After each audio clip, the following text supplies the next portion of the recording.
useless when I get all alone. Movements are lucid, lost and close. Head up, won't stay stuck for too long. No turning back. Watch the bridges burn to ash. Lessons that I learned too fast. The presence on the past. Girl, yes, the presence on the past.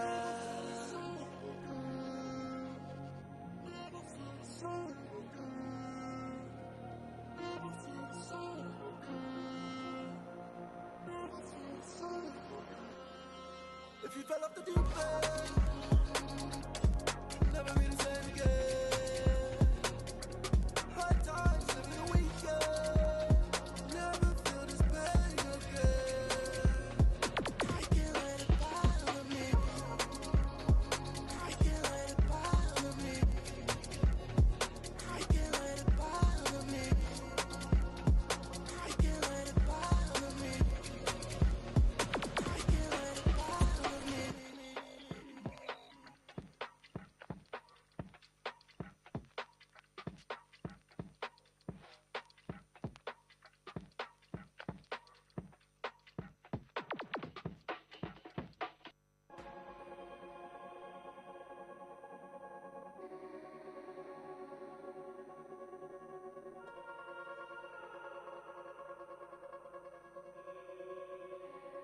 Just let me know if you're prepared, 'cause I don't wanna see you scared.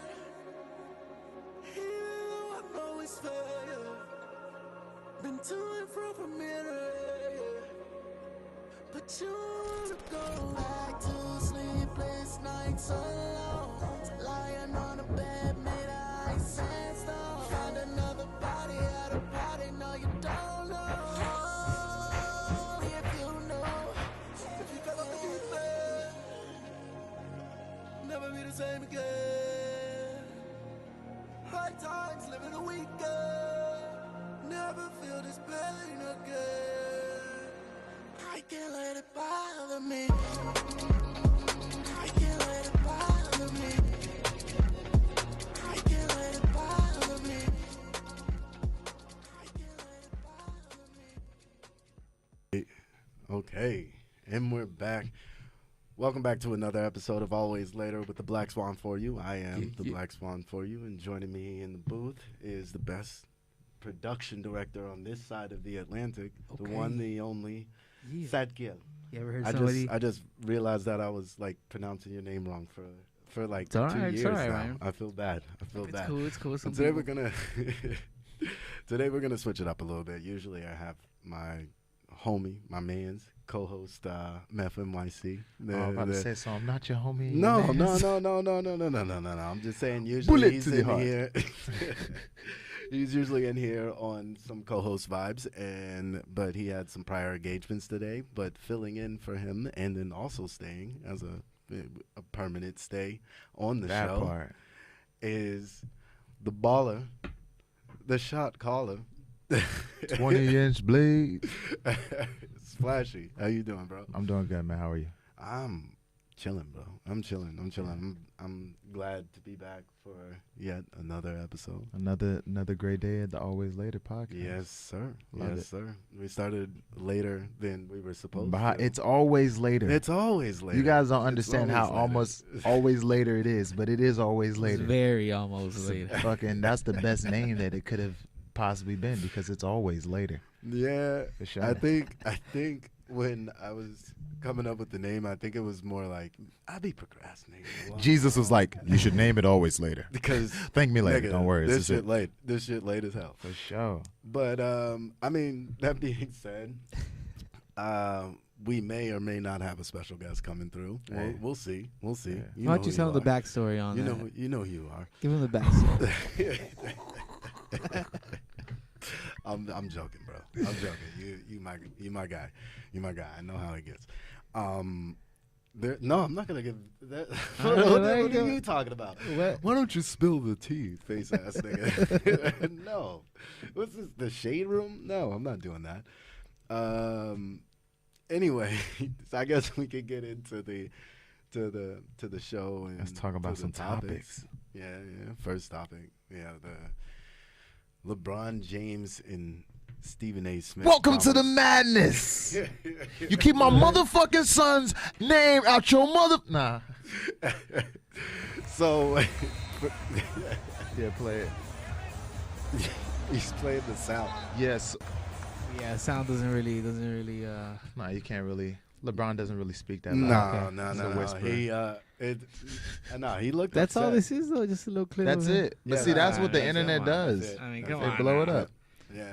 But So to give you a little bit of backstory, What did he LeBron say? James was spotted courtside arguing with Stephen A. Smith. arguing's a strong word. And, Don't use those. Aren't your words. he had You're some reading it. He had some stern words. They He had some were. They stern did look words. stern. They were 7 stern words.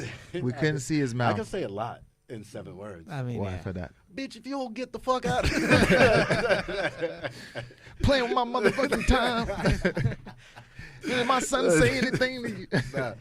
But this comes after backlash of Stephen A. Smith criticizing LeBron James over his, I guess, questionable talent, like, statistically, because if you look at the clip from What's questionable about 50,000 fucking points? You sure? no, not LeBron James, his son. His son, He Bronny. was talking about Okay, LeBron whether or James not- Jr. Yeah, whether or Okay. not Bronny was qualified to be in the league, or if he was in the league specifically because of his father. And I mean, that's how I feel. Like, you know Yeah, what I mean? it's- Like, I'm pro nepotism. I yeah, say it right here. bruh, call me I am Uncle Nep. pro-nepotism. I love it for sure. I'm But pro- also, especially black nepotism. Yeah. I am pro. but nepotism, also, bro. let's put that part aside and let's. The facts of the matter are, there are a lot of basketball players that are playing in the NBA. Mhm. There are a lot of basketball players that are playing in the NBA that have a crazy amount of acute skill, and there are a lot that maybe there's people outside of the NBA that are better basketball players than them. Oh yeah, of course. So it's a lot of it. It's about what do you bring to the table? Are you a good fit for a team? Yeah, Are you a professional? yeah. And what your background looks like, you know? And I think that Bronny shows up in all of those aspects. Well, according to Stephen A. Smith, Oh, shit. he said, I don't want to misquote him. Don't misquote him. Psycho, can you pull up the? Pull up a Google actually- search, Stephen A. No, no, Smith no, I'm talking gonna- shit. I'm gonna Okay. send it to you now, like, cause I have it, cause Oh, I he's have got it it saved. when I was cause take notes. Bro. He said, is this Stephen A. talking shit? Let me say this No, real no, quick. no, no, Put no, this no. in my folder. Nah, I love Stephen A. Smith. He's Yeah. Oh, like after I he know. he He's just so well pronounced himself smoking. for after too. what? Thank you for being with us. Obviously, Stephen A., an incredible He looks- game last he looks night so in LA. mad. You were in the building, and we'll get to what He always that look means mad. Is that for after? the Stephen Lakers and addressing Knicks in just a LeBron moment. talking But shit to him. SA, there was a moment in the game that we want to address. And then What moment are you talking about? That was LeBron James coming up to me, unexpectedly, I might add, to Unexpected. confront me I'm about sending you the making clip, sure that because it I wasn't mind what I unexpected. say about his son. Respect. That's enough. That's it. Let's That's leave that it. there. Cool. No. Yeah, check your gram. I just sent you the. All right, he said, No, I want you to see this is what different he angles said. of this Yeah, shit. yeah. This man gonna come up on. Yeah, but also, man, to on the both sides, right? To play devil's advocate, because that's what I love to do. yeah, fair It's enough. Stephen A.'s job to say some shit. But the thing I'm a- is that be the person that you are on that camera, off that camera. I'm gonna keep it. I'm gonna keep it 100. See courtside, having a few words with Stephen A. Smith, you can see just from what LeBron is saying, it does look like he's saying, "Keep my son's name out your mouth." He doesn't appear too happy at all to be talking to Stephen A. And then he walks off.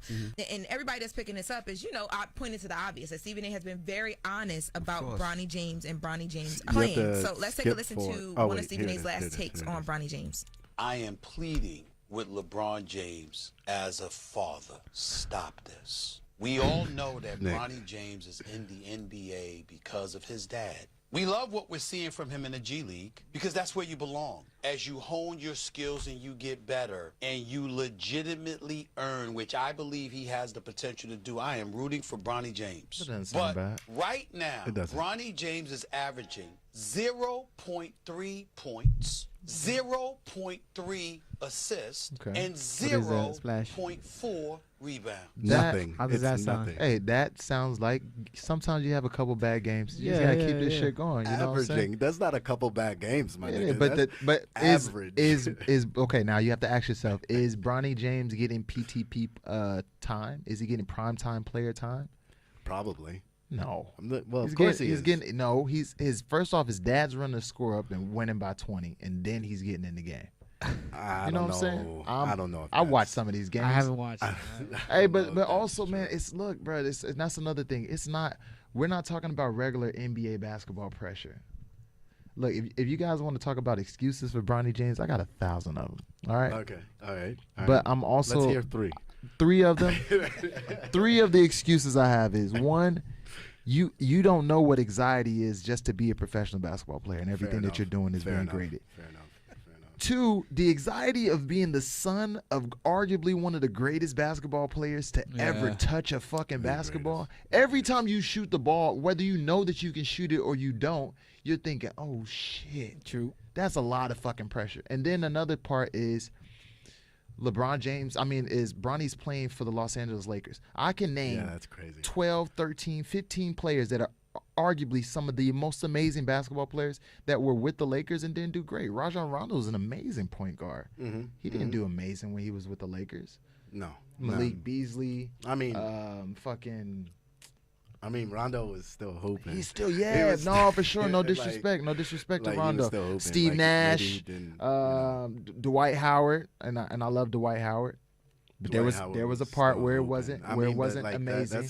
That's like a bad season versus like, Absolutely. like your these top these are prospect. prime names. These are people that are already established, and they come to the Lakers, and it's a bit different. What I'm Okay. saying, we're taking a young man that's unestablished as a basketball player and still trying to find his way, and he's out there with the Showtime Lakers. Luka Doncic just got signed. Yeah. And Where do he's- I haven't been keeping up as much. For sure. As, bro, he's. Bronny, keep going, man. Hold We on, hold believe on, in you, hold bro. on. We love you, man. I think you might have been. No. This is his point average. I thought this was his minute average. It's one, but that's crazy. How many minutes is he averaging? That's what I'm trying to find. He was taken in the second round. Yeah, but I'm trying to find his point average is 1.4 though. Be like that sometimes. It do. Yeah, do. you know what I'm saying? It The do. fact of the matter that he's made it. And also, my last excuse, he collapsed on the court. Oh yeah, he had like some heart Cardiac, issues, right? Yeah, man, come on, bro. Let's not skip over the fact of the matter that in it's high this school. is no, in college. he the had some- every chance that he gets the opportunity to go out there and do it. yeah. Man, you can count me in. I'm behind it, bro, for Okay. sure. I feel you. I feel sure. you. So you're not rocking with Yeah. Stephen. But I no, feel no, like I'm what Stephen rocking- A. Smith said was like Legit. Yeah, for sure. if But your it's point average is yeah, but also you're only playing on Hey. one of the most notable teams, if not the most notable team globally. and guess what? Your first year out with Right your now, dad. right Like, now I the think it's Lakers, fire. I right think now it's the fire. Lakers have the number 2 defense in That's the league. crazy. I didn't know They that. won. I think they won the most games in the West Coast since the Luka trade. So whatever LeBron James Jr. is doing in there, Mhm. it's adding to the win Fair enough. for sure. Fair enough. He's Bronny, trying to keep he's trying to going. Get a sponsor. He just needs more time, man. He just needs more time. He'll figure it out. He said he'll coach Bronny for you since you don't know I what will you're not, doing. man. I will not. I will not. I'll give you my good energy. I give you my energy. No, but bro, it's not. I was comfortable, falling John. asleep back home when I was watching the game. Yeah, exactly. Oh, I got yeah. to wake up out of my sleep to catch the game. It's crazy. Yeah. Impossible. Fair enough. No, I just catch the highlights, man. Anytime Bronny gets a basket, I'm just like, I'm double tapping that shit. Hell yeah, for sure. Whoa, live for that. Hey, yo. Yeah, I didn't mean that. Hey, double tap is crazy. Man, Double tap. I is never crazy. knew that it was that. But Yeah. I guess we can move on after that. Hey, quick shout out to my brothers and sisters doing Ramadan. Can I have some water, please? You can. I did. I already prayed. He's been eyeing this water. I haven't been eyeing for it. this. He said, God "Don't has do that been to with me." me. I've been fine. He's been eyeing this. But there's water no for the reason. last hour. The sun went down 100%. 30 minutes ago. There's no reason for me to be here Yeah. thirsty yeah. for nothing. Lord Jesus, thank you for this opportunity. All right. Amen. Mm. You would swear. What was I saying about Bronny? You would swear. He just got introduced to water. All right. Yeah. So moving on, the next thing that I saw that was. I have a question. If it was your son, What? what are you doing? Nah, I'm crashing out. I'll crash out for much less, bro. Like if I don't got. Yo, W.A.W. Dad. I LeBron will- James, keep me an amazing fucking father. That's not a teammate thing. That's my son. That's my son, bro. Love. What are you talking about? Fucking with bro? that, man. Like I don't like. Hey, Dad, if you're watching, I'm getting Yo. cussed out by my business partner. Dad, where you at? Come on, man. Fair enough. So speaking of, well, not speaking of anything. Moving on to the next topic. A woman tragically passes away on a 12-hour Qatar flight from Melbourne to Venice. Apparently, the Stinky flight.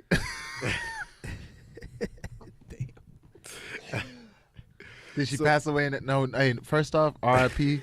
Dang, I just broke my fast and just crashed out. Just went straight to the, straight to haram. You know? Yeah. Did she pass out in the beginning? No, I actually. No, she passed out in the for the last like 5 hours. That was Yeah. that's just a peaceful sleep. Yeah. Until you find out a peaceful sleep, an eternal sleep, my nigga. I get it. That's You ever a- had somebody fall asleep never- on your shoulder in a plane? I don't like people touching me. Like Me either, that. but you So know, sometimes. Nah, I slide or I'll like drop my shoulder really hard. Like I gotta tie my You shoe. asshole. No, why the fuck your head? So they do that? Why? Yeah, like I'm like, oh, you take my them. shoe is You take them untied. right out of REM oh, sleep. Oh goddamn! Respect. Yeah. Respect. What do you get off me? I don't know you. Well, I've had some people. I'm a nice guy. You're a nice guy, bro. Yeah. You're a nice guy. You're a nice guy. If long as they don't do nothing like too crazy, Nah, but just see, a that's, little see, lean. that's why I don't. I'm that's, a little lean. that's why I draw the line immediately at putting your head on my shoulder because that's before I never know on it, we gonna be purpose. spooning, bro. I want no parts of Escalated this. quickly with the seatbelt on and I know, everything. That's I know. crazy. Before I know it, we're gonna be tangled up, bro. Like I A don't like 12-hour this. flight is a long flight, though. Yeah, but apparently you said it was only the last 5 hours. It was the last 5 hours, and what I'm seeing here is that it was like apparently it was a large lady, Yeah, and yeah, she was like harder to move More around. better. Yeah, you tried to get So- her to business class, right? Yeah, so Oh, they knew she was dead, and they was like, yeah, they have like a protocol. this is your this is your pilot speaking. We just got a little minor emergency. Yeah. But we're gonna Yeah. try to move her to business class. Nobody be alarmed, but there's somebody dead. Yeah, I Nobody be mean, alarmed, but we got somebody dead. more or less. That's Yeah, and so kinda they bad. they just like kept her right next to a couple that was flying there, and this couple had to fly with a dead body next to them for like 5 hours. It's a cool story. I mean, Nah, they were how traumatized. imagine that? How was You the know what I'm flight? doing? You ask them, They how's were the flight? traumatized. And they're like, oh. Also, You know what I'm doing? I'm joining the Mile High Club right then and there. Let's Oh, make what? this epic. What? Yo, what the Hey, fuck? No, yo, not with the freaky body. ass Whoa, nigga. time out. I'm saying if I was in the 69 couple. God. Hold on, time out. Hey, time out. That What? escalated quickly. Listen to what I'm saying. No, Not with that the didn't body. escalate. You were just speaking your heart. I'm my talking nigga. about if I was the couple on the plane, because then we had to. First of all, Let me explain it. it was an elderly Let couple. me explain. It was an elderly couple, Even which better. is super fucked up. Even because better. Who worse to put next to people who are dealing with mortality every day than an elderly couple? They were going on a dream vacation. Woof. A vacation that they were like, we always said we were gonna do this. And then no lady's gonna ruin my vacation. I don't give a fuck. Exactly. That's why. That's why I'm Rest saying. in peace. I'm gonna If be you're- like, if come you're on, lady. 80-something years old and they sit a dead person next to you, that might fuck up the vibes in Venice Little bit. bit, bro. Just a flight. Women want a man that's creative. They put Yo, that dead body what next the to fuck me. you Let me talking finish. Them old I'm ass- trying to Them explain. old ass people want each other and to die later. Exactly. That's what they want. They didn't want that shit. You think they was going to the island they wasn't gonna fuck? No, I don't think so. They was mad. Nah, they was fucking for sure. That was definitely fucked. They was, yeah, I'll fly you to an island. You go get this dick is what you gonna get. Fly you to an island. I'm not gonna drop something off. I don't know. They were. But yeah, They dead looked body fuck up the incredibly vibe old. for sure. Yeah, I don't know What, how what- I went this way. What but, kind of couple was it? What do you mean? black- Australian couple. White. White? White That'd be all right. Australian couple. That's fine. No, they did an interview. They were. They did an interview. Yeah, They said they were traumatized. Oh yeah, Of yeah, of course. course. They said Of anything can make the money, for course. sure. I would be so traumatized. I'd be like, ow, my I neck, my shoulder. My shoulder's fucked for life after this. Yeah. I'm gonna need 150,000. What's fucked up though is that because they sat the body next to them, Mm-hmm. they couldn't get off the plane until medical and the police got on the plane to remove the body. So they were Crazy. on the plane next to the dead body as they're taking like the sheets and blankets off of the body to remove the body. They had to stay in their seats for like another hour and 20 minutes. You got to or read the some fine print. All of that was in the fine print. shit. That was never. If somebody dies on the plane, there is. It's got to be in the fine print. It's in It there. happens. Yeah. Nah, Got to I be. don't No, think somebody so. wrote it down. Bro, you put a dead nigga next to me, I fly free for forever. Like I know Why? fly Just free. because the Nah, I'm unexpected traumatized, death of bro. another human Impossible. being? Traumatized. Impossible. I'm traumatized. You know, there's a guy that there's a story of a guy that bought a ticket that's a lifetime ticket and he got it taken away. So how do you get it What? taken away? exactly. So airlines will find a way to take shit from you. So Nah, it's also fucked up. you gonna fly by a dead person you gonna like is what you gonna do. This is Ryanair, bitch. Nah, it's Have you seen Ryanair's social media though? Yeah, I've seen that. Dude, they're just check out, I've just seen check their out, TikTok. open like their Yeah, I've Instagram seen or their whatever. It's TikTok. funny as They fuck be out of because pocket. It's gotta their be. whole thing is their whole angle is that they know that they're assholes to their customers and that's like what they rep. They're Oh, like, that's oh yeah, gangster. you thought you were gonna get 2 bags for like $20 your trip, and like they'll post that. Like Oh, it's that's like madness. what? Yeah, it's ridiculous. That's always It's funny. ridiculous. I mean, it's called Ryanair. Yeah, man. That's Here, let me see if I that's can find madness. something. The only Ryanair. Ryan we approve of is Reynolds. Ryanair. I'm not gonna second that. Oh yeah, because the Blake Lively thing. Yeah. Oh, he fucked up. He's canceled now. No, I think his wife is canceled. I don't really Something get like into that. Maybe I don't. That's I don't, white news. I don't- It really is. know It about is. it. It is. It is. There's It is. something going on. I heard It about. is. There's a thing. No, it was some. Oh, did you hear one about of the other movie lady set. that got butt naked on the plane and she just walking on the plane butt naked? Yeah, but that's just like that's crazy. Well, that's equal to me. That's equally as crazy as being on a plane with your shoes and socks off. Like I won't take my socks off, but I won't shoes- take the socks, but the shoes are coming Shoes off. coming no. Shoes and socks. That was very deliberate. Sounds in what I Caucasian. said. Why do you have your socks off, my nigga? Socks is madness. Yeah. That's Because it's kinda, why wear socks if you're gonna take them off? Yeah, I just wear sandals. and also why right next to me? Oh, you're speaking from a personal place of hurt. Why right next to me? Why right here? You don't have to. Did you watch him? Did he fold his socks when he took them off? I don't know what Did you do happened this? to the socks. Or you just I woke up and there was, or you did a hard arm drop and then you saw the, Nah, you saw his he socks got was me on. back. What the He fuck got is me this? back. He got me back. No, yeah, I think that first of all, if somebody dies on my flight, and then First off, and then the staff is like, "Yo, can we put this dead person next to you?" My response is no. Because they asked them to move down, and I'd be like, "Nah, for what?" And they would have been like, "Because we gotta like put this body here," and I'd be like, "Nah, you're not doing that. I'm not." There's like 5 hours if there was left. no other seats on the plane, Leave that bitch on the ground. She don't care. that's not. Like she don't. I think that you're a kind enough person that if the situation happened, Bro, it would be You're uncomfortable not for you. putting a dead body next Bro, to me and my wife. Hey, look, if for I'm ever 5 on a hours, flight and that's somebody wild. happens to pass, I mean, R.I.P. Obviously, R.I.P. Like I'm I not, just know I'm if you not- do put the body, you're gonna get this. no, that's fine. You're That's gonna. worse. I'm definitely getting Oh, a the selfie. That's selfie much video. worse. Dead body selfie That's need that. much worse. It's That like is having so Drake much in. worse. It's like I'm having not- Drake on my watch. On my, yeah, man. I'm I'm Going not trying live, IG live. I don't want to capitalize. I'm not. on I'm not what gonna be. happened. It's not gonna be. I'm not gonna stick my tongue out and be like, look at us. It's not gonna be that. But it's for sure. They're definitely getting a selfie. Nah, you're just getting a stern no. And Stern no. What does a stern no look like? No. Okay. No, not at all. They're gonna But be sir, we have to listen. I hear you, but hear me. No.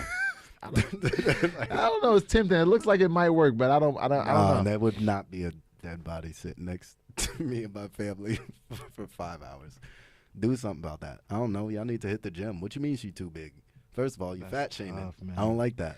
I mean, fat shaming is necessary in America, in the United States of America. Yeah, we're not even talking about Hey, America. That flight was going Fat from shaming is never necessary. that. I approve of jokes of all, Come on. but shaming people because of their fat. I mean, I'll well, make fun of you, but shaming you, like, Isn't that- shame on you Yeah, you know, I've only heard for having one a person, thyroid problem. I've only heard one person. No, I've heard, don't like, thyroid problem Hey, the way out of USA's obesity. I'm just You saying know, it's like, happening. Everybody in those the people- United States been eating. I knew this one thyroids. girl, she had lupus. I don't know what lupus is exactly, but she would thicken up. Everybody's huge. So I out knew there. this one girl, she had lupus. I don't know what lupus is Lupus exactly. is cancer. She had cancer that whole time. Who's that? That's not funny. That's not funny at all. Lupus is cancer? I didn't know that. She would kind of swell up a little bit, Who? but it would flare. It'd be on and off. You sure lupus is cancer? I'm pretty sure, man. I don't think lupus is cancer. 'Cause I met her. I saw it. We every now and then we get together during the summertime, and we do summertime things. Yeah, lupus is a form of cancer. I thought lupus. You sure? I'm pretty sure. Damn, that's crazy. I'm Hey, pretty sure. It's not. shout out to my people Is it that's not? got lupus awareness. It's not. Nah, that's what Google says. Okay, then no. Google, No. yeah, I Google. thought it was cancer. I thought it was pretty much. Nah, cancer. I don't know what it does, but I knew this girl. She was skinny, and she would get lupus flares up, and she would thicken up. Boy, she get thick, boy. That's Thicker than so cold bad. grits. I didn't specifically see her for the lupus flare ups, but I was not against it either. I don't know what lupus is though. Yo, no. We're gonna have to delete this part. Oh man, I might be in trouble now. I don't. Nah, I'm gonna find out. I did not mean to shift it to. You plotting on When you put "is lupus," did cancer pop up as like a suggested thing, or is he just have no idea what he's talking I about? think I maybe have no idea. What Nah, you're yeah. talking The about. first thing it said is just lupus is not the same as cancer. Okay. Like they're two different. They're Is two it friends. contagious? No. I don't know. Yeah, Maybe. I think I don't know. googled that before. It's not funny, bro. It's not funny. I'm not laughing at that. I'm not laughing at. I'm laughing at the way that you responded to me. You had so much. Run the clip back. Bro, lupus is cancer, bro. No, I was pretty sure that it was. I was wrong as fuck. Anyway, fat shaming is not necessary. But Yeah, you know, no, it's not. you know, shit happens. I don't have anything. I'm just saying, like, Let's talk Proud Boys in Black Church. What? It's working out. Oh shit! It's working okay. out. We're getting through it. Yeah. So, anyway, Oh man, before we fuck up, let's just go ahead and land Land that it. there. It's We're landed. Gonna land that there. no before- dead body in this one. Nah. Land it. Let's get 'em off the RIP plane. to that lady, her family. Yeah. And salute to the couple that allowed that Yeah. dead body to be beside them. May Hope that you guys had an May your amazing remaining days be filled with joy and Cialis. remaining days. Oh my God.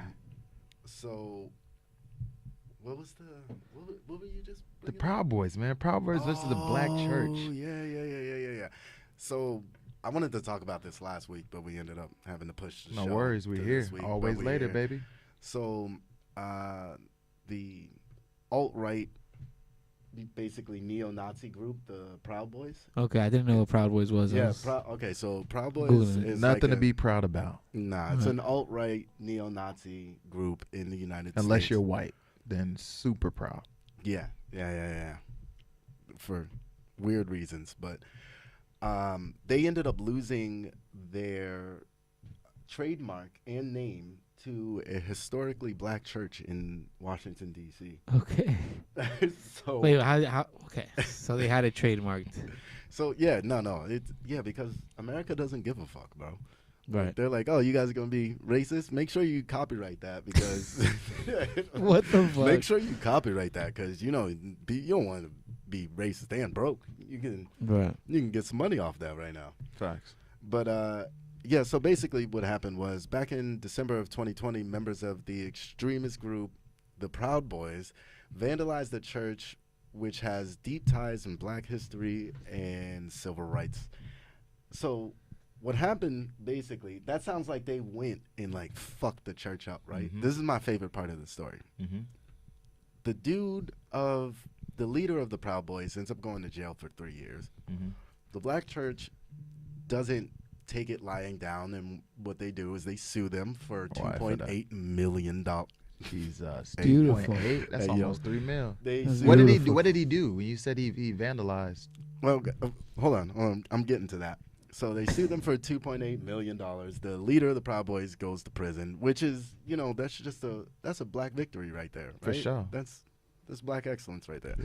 But what ends up happening is they default on what the courts ordered them to pay Mm-hmm. and ended up losing their trademarking and all funds. Had to pay that money back, for sure. Yep, they lost their trademarking, their name, and all funds that make money attached to that proceeds. trademark. Yeah, Right? okay. All proceeds. Sorry.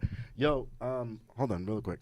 Yo, Sad, Yeah. door. Hey, Oh, it's your guest? Yeah, Okay, yeah, cool. yeah. also, it's slide time for me, so we're gonna. Yeah. We get through it. I got you. Okay. I'm not. Don't worry, everything happens the way it's supposed to. I got you. But yeah, so basically they vandalized this church, and it makes it sound like that. Sorry for anybody who is watching, but they vandalized the church, and it makes it sound like these neo-Nazis damn near burned down this historically black church, at right? least fucked it up. But what happened was them and a bunch of their buddies basically filmed themselves going onto the property of the church. Gotta film yourself. Gotta film yourself. Yeah, because why not? Because Let them know we're here. Why are you even doing it Yeah. if not? So they filmed themselves going onto the property of the church, smashing their Black Lives Matter sign, and taking the Black Lives Matter banner off of the side of the church and burning it in the street. That's vandalism of me.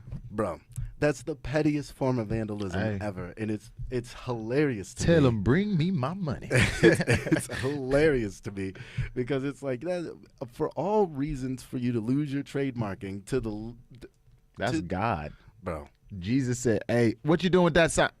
All right. Word. Yo, I like that. Don't sign. worry. That was supposed Don't to worry, be I there. got something for your ass. Indeed. For sure.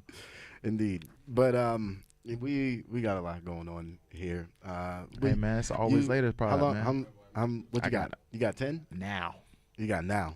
20 minutes ago. Type shit. Type Tight shit. All right, so Well, we gonna make me these. general. We gonna make these adjustments. What's poppin'? We got special guest Doing all right? Wecker in the building. So let's go ahead and make these swap outs. Let's tag out. Why don't you run some music real quick? You want to do that? Yeah. Go ahead. That's fine. Just so we can make a. We're gonna take. We'll a quick be right break. back. We're gonna take a quick break. We're gonna continue the show. I'm having a fucking blast. He's doing it, man. You're doing it. No, too. you're doing it. No, We're doing it. now, watch your mouth. I'm not gonna say Watch it. your mouth. I wasn't saying Watch it. it.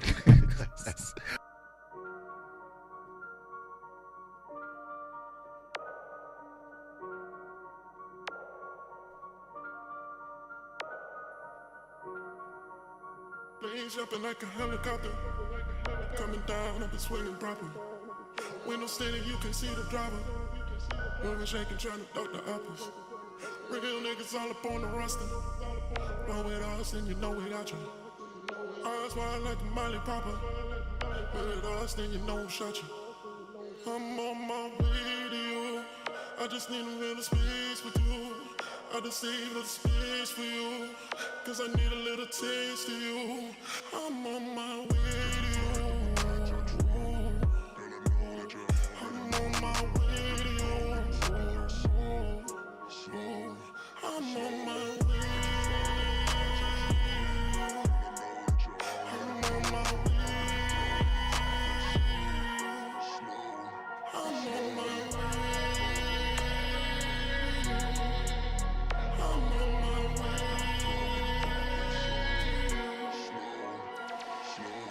women waiting on me like needed them, putting up, putting Crying anymore. Right. Fucking up, only on furniture, spreading out leaves, pulling them out. Fuck what you heard, they got some nerve, talking about they don't know about. Yeah, that's just absurd. It's just like a circus, laying up, running no clown. Yeah, baby, I've been moving at a new way, getting money Tuesday to Tuesday. Cop got you moving at a new pace. Slow down, do the shit the screw away. Baby, just pace it, we are not racing. Roll it and face it, enjoy it and taste it. This ain't that basic. This your new favorite.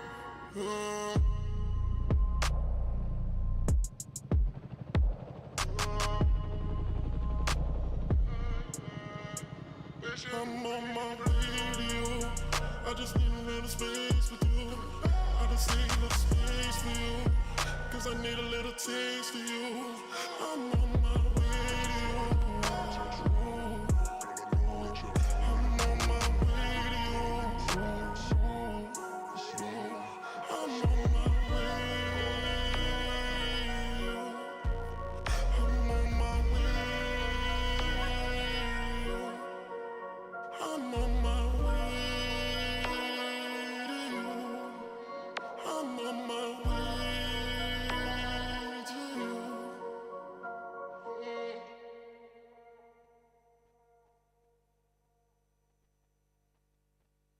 You can be, oh, oh, oh, oh. You can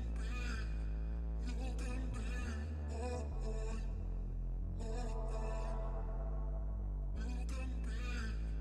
You can be, oh, oh, oh, oh. I've been running on a honey every minute. Got no time to talk about it, go and get it.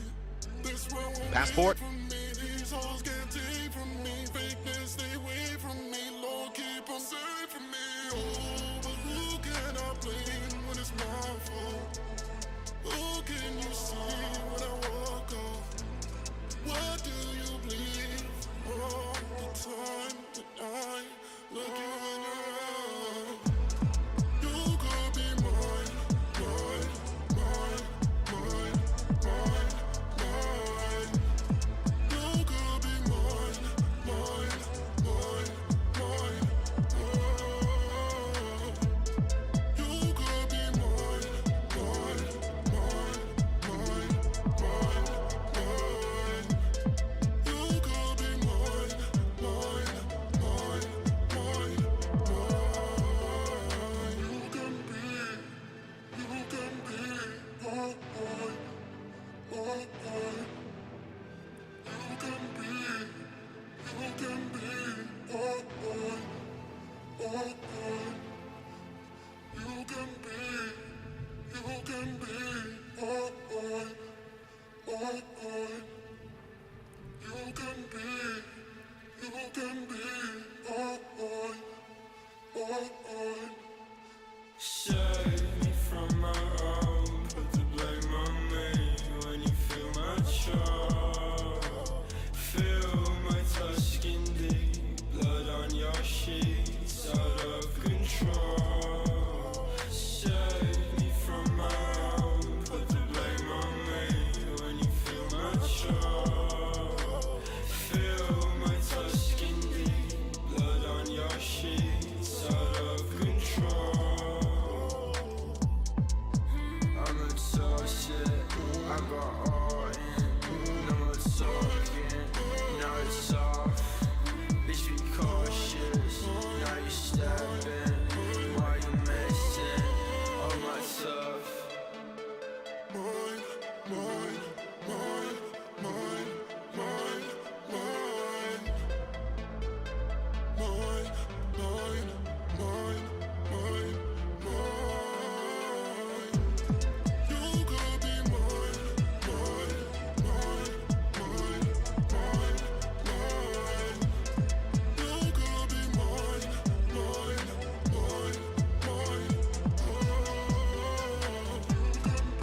like you love me.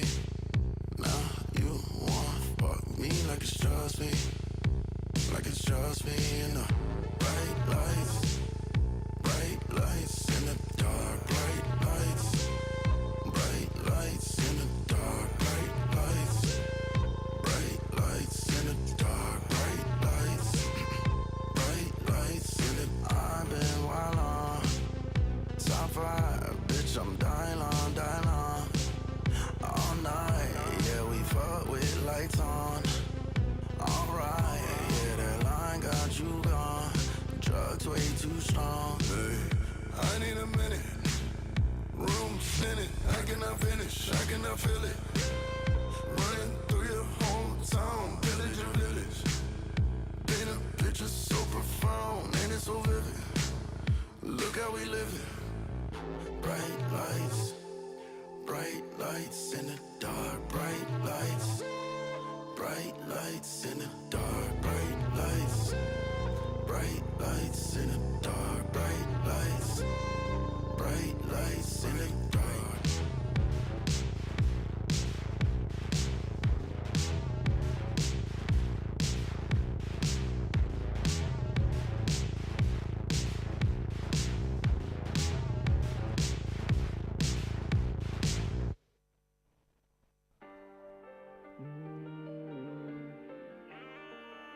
I'm in Barcelona, feel like I'm in Romeo. I'm in Barcelona, feel like I'm in Romeo. Yeah. I'm in Barcelona, feel like I'm in Roma. It's too easy to me. They tryna make money, but I make money when I sleep. Euros and dollars inside of my money machine. The purple, the blue, and the yellow, the red, and the green. Yeah. I'm hearing them say it's too easy to me, too easy to me, too easy to me, too easy to me, too easy to me. Look at my past and tell me what you see. Look at my past and tell me what you see. Tiro una fe, no me quiere ver. Tiro una fe, te tiro la fe, no me quiere ver. No, no. Sigue en mi cama ya pasándola bien. No, no. Gusta que la tiro en el culo esos billetes de 100. No, no. Tú. Prende otro porque la fumamos. Su cara me vino ya bien, su cara me vino ya bien. Culo gigante ya tiene ya wifi. Está superada en mi city. Mi cama la prende la freezy. Me follo bien rápido, sí, sí. Mira cómo brilla en mi cuello.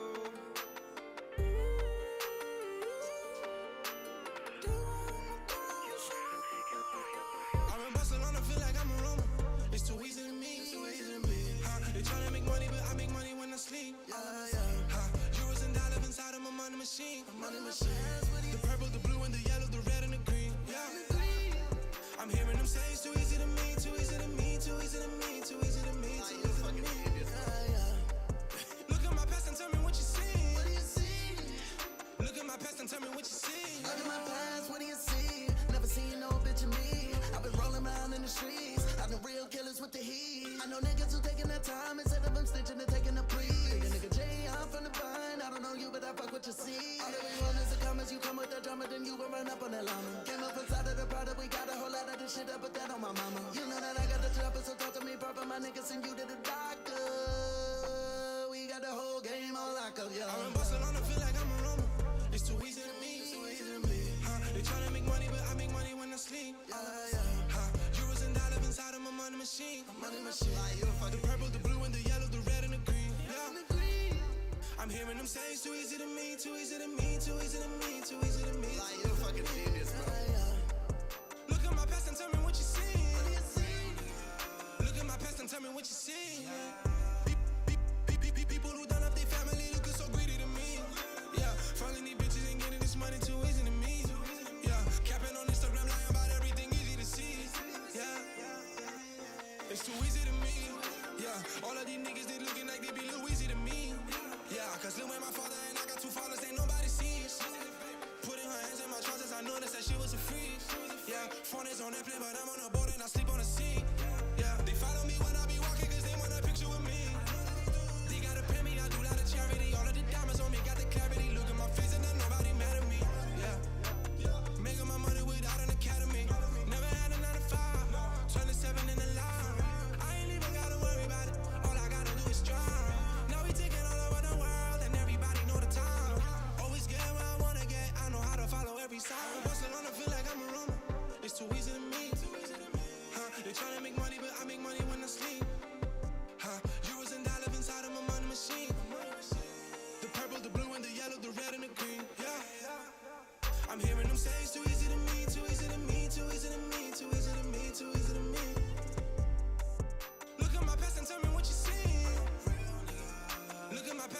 what you see.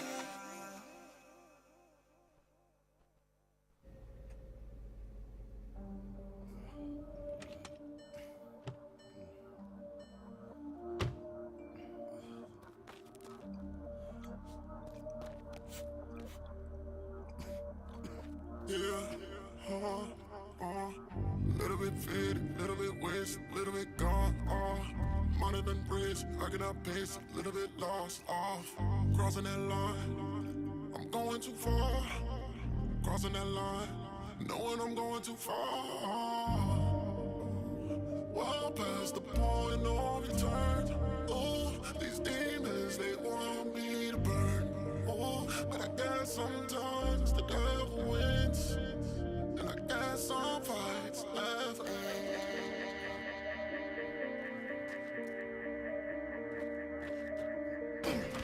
Now you're lying, now you're lying on the floor. You know what the time is, don't try it anymore. But this is what it's gonna be, baby. It's the end of you and me, baby. Wish that you were here to see. Guess I'm only left with me. Little bit fit, little bit waste, little bit gone off. Money been bridge, I get up pace, little bit lost off. Crossing that line, I'm going too far. Crossing that line, knowing I'm going too far. Little bit fit, little bit waste, little bit gone off. Money been bridge, I get up pace, little bit lost off. Crossing that line, I'm going too far. Crossing that line, knowing I'm going too far.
Four in the morning on a Friday, hitting up to spinning looking my way. Know the way you want it, you ain't trying to wait.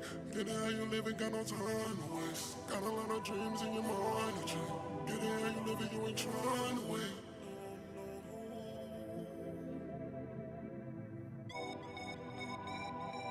No, I want it, no, I want it, yeah. I know you're gonna love it, know you're gonna love it, yeah. When I push all up on it, push all up on it, yeah. I know you gon' wanna make it dry. Choose, you ain't tryna lie, no. That's what I like, oh. Type correct, no typo. Ride the dick with your eyes closed. I know you see me on your TV. Now you texting, tryna see me. Thirsty, hungry, greedy. Girl, don't be so needy. And I know, I know, I know. When I go, you wanna roll.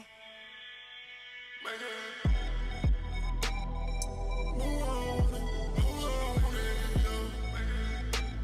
I know you gon' love it, know you gon' love it, yeah. When I push all up on it, push all up on it, yeah. I know you gon' wanna make it dry. Pull up, make it hard. Give you what I got.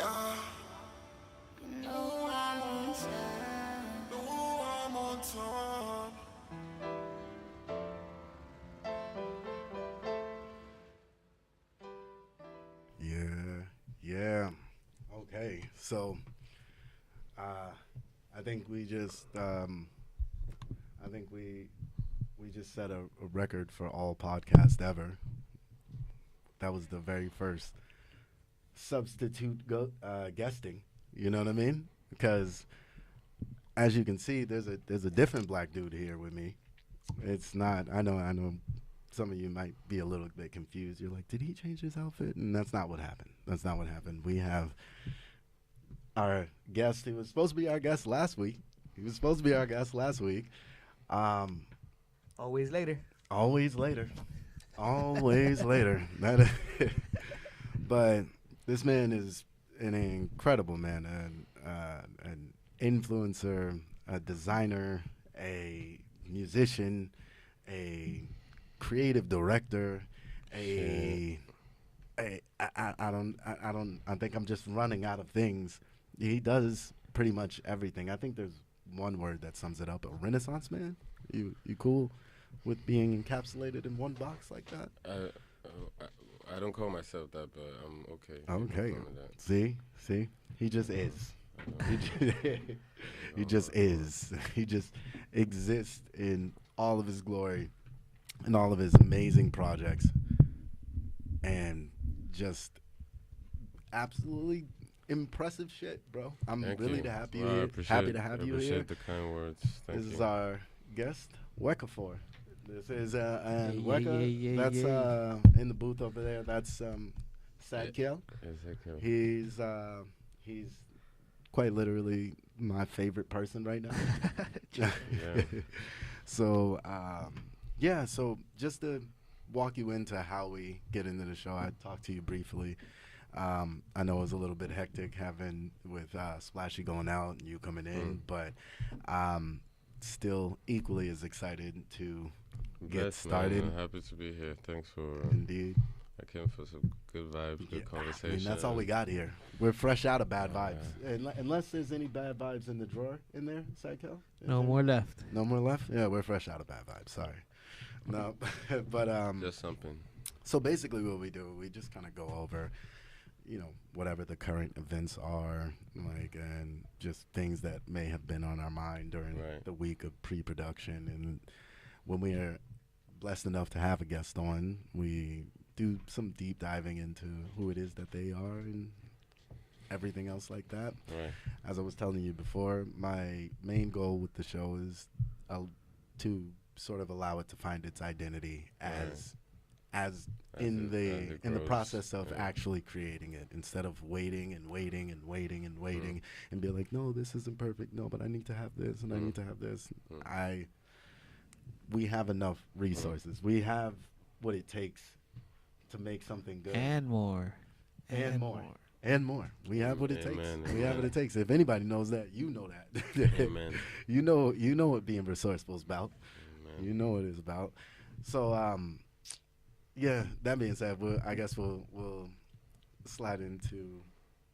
You know what? I'm gonna go. I pulled up his itinerary, and I'm gonna go back to the Diddy thing. Okay. Yeah. So we'll get into the first topic. Yeah. Okay. I said this a couple of days ago, and it went completely left from that point. But Diddy's legal drama. So one of 6 of Diddy's lawyers has quit his legal team, basically giving a response that said, I can under no circumstances continue to represent Sean Combs. Right. So this is one, basically he has an Avengers team of lawyers. Yeah. In the first place, suspicious as fuck. Yeah. That's a suspicious thing to do, if you ask me. Why you To have have so many lawyers? To have lawyers. Not to have lawyers, but like if you would court with a starting lineup, like, nigga, you probably did that shit. No. Let's stay strapped up. But Diddy definitely did diddle. Like, he did diddle, bro. Like, Yeah, I mean, I think he had a lot of fun. I think he had a lot of fun. I think, he just had a lot of fun. People so what do you think? What do you think about his lawyer quitting? Because you know, like traditionally, most lawyers don't quit unless, one, the client can't pay, right? Or two, what the client is doing implicates them in more crimes and they could potentially go to jail. Or three, there's like, I guess, moral implications. And then as somebody's lawyer, you're not necessarily allowed to just quit. Like, you can't just be like, man, fuck this, I'm out. You have to go through a bureaucratic process in order to quit. You have to submit why you're quitting to the judge, blah, blah, blah, blah. And then once you do quit, you can't tell anybody because of client confidentiality, right? It could be anything, man. It could be the guy's just... There's just so much press. There's so much, you know. Could be. That's a good point. You stay on this case, you become famous in some shape or form, and depending on what you want to get famous for. He's like, oh no, anything I say is gonna get just. And these lawyers now got their own PR. They got their own like brands and shit, you know. So they all got their own TikToks and stuff. Like, podcasts. Lawyers can get canceled now. You know what I'm saying? So. Yeah. So I feel, shit. Yeah. Some things are just not, you know, some things are just like, oh shit, man. I'm just, like J. Cole, like how J. Cole backed out of the beef. Sometimes you gotta do that. You gotta just like, J. Cole, I'm gonna chill on this. I believe J. Cole backed out of that beef because he knew his career wouldn't survive that interaction.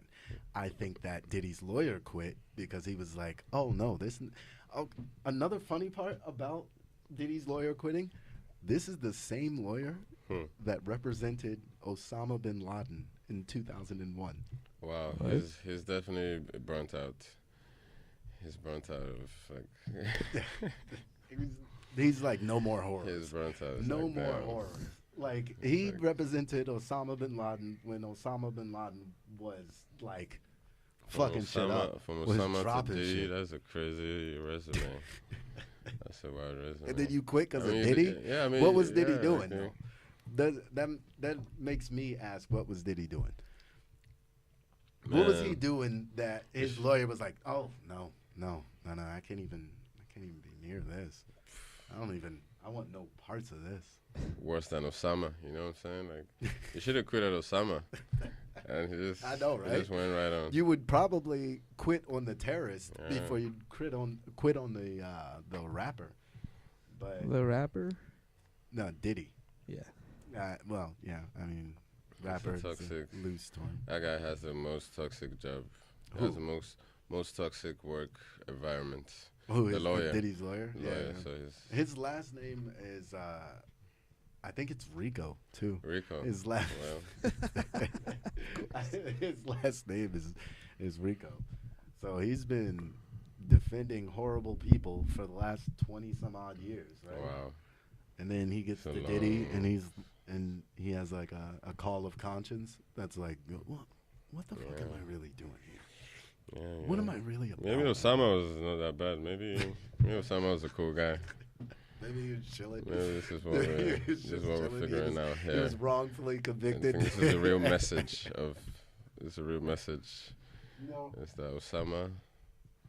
And maybe Diddy didn't do it. I saw a video of him actually recently with him in prison, like riding bikes and like giving motivational speeches and shit. Did he? Yeah. Yeah. Like recently? Recently, like in the last week, 2 weeks. Riding a bike? Yeah. In prison. Oh, in prison. Oh, damn. Prison. Like, 'cause, I don't know, prison niggas in America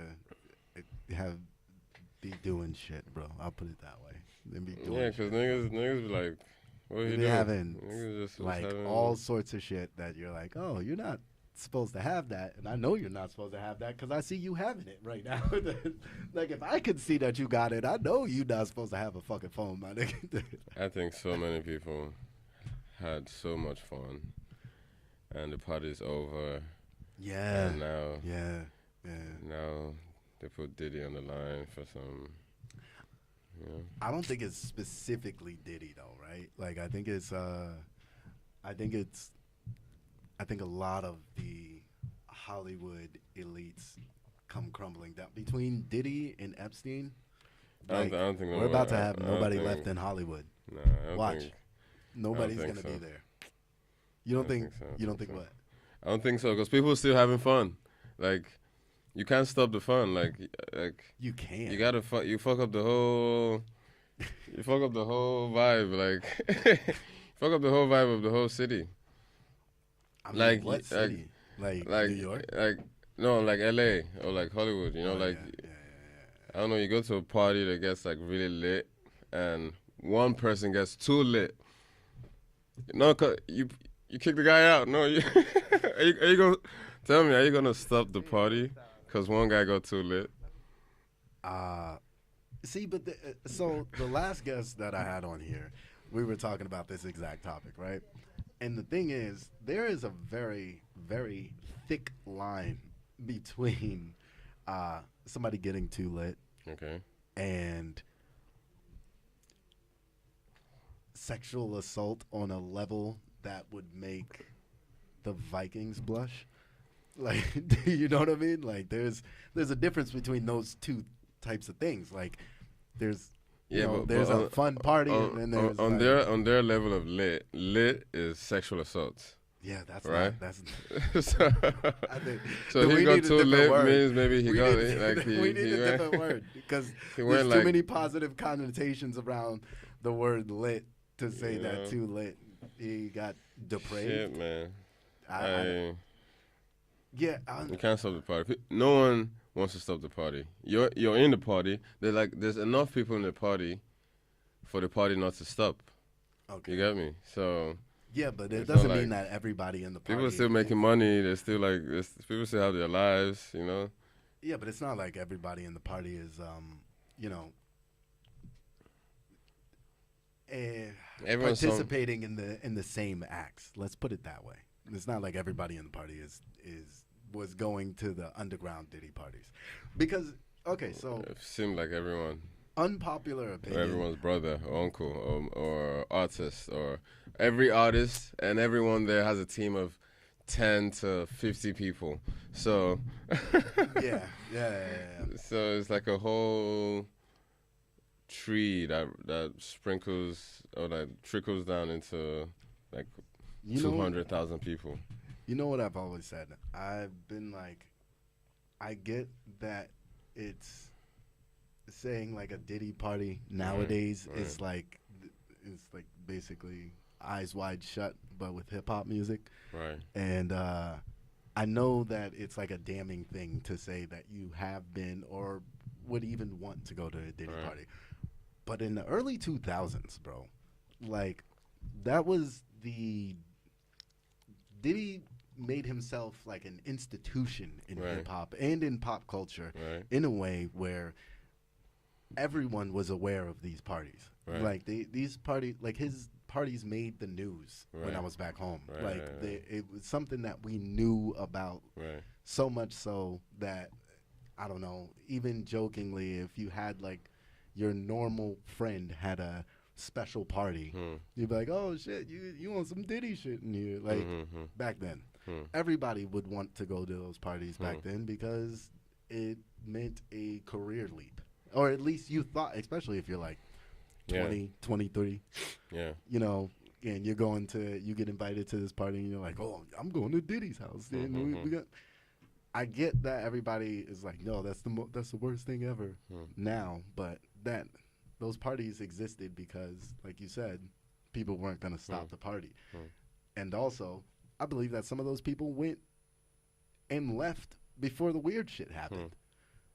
I don't think that they should get out in front of cameras and defend themselves because you look crazy.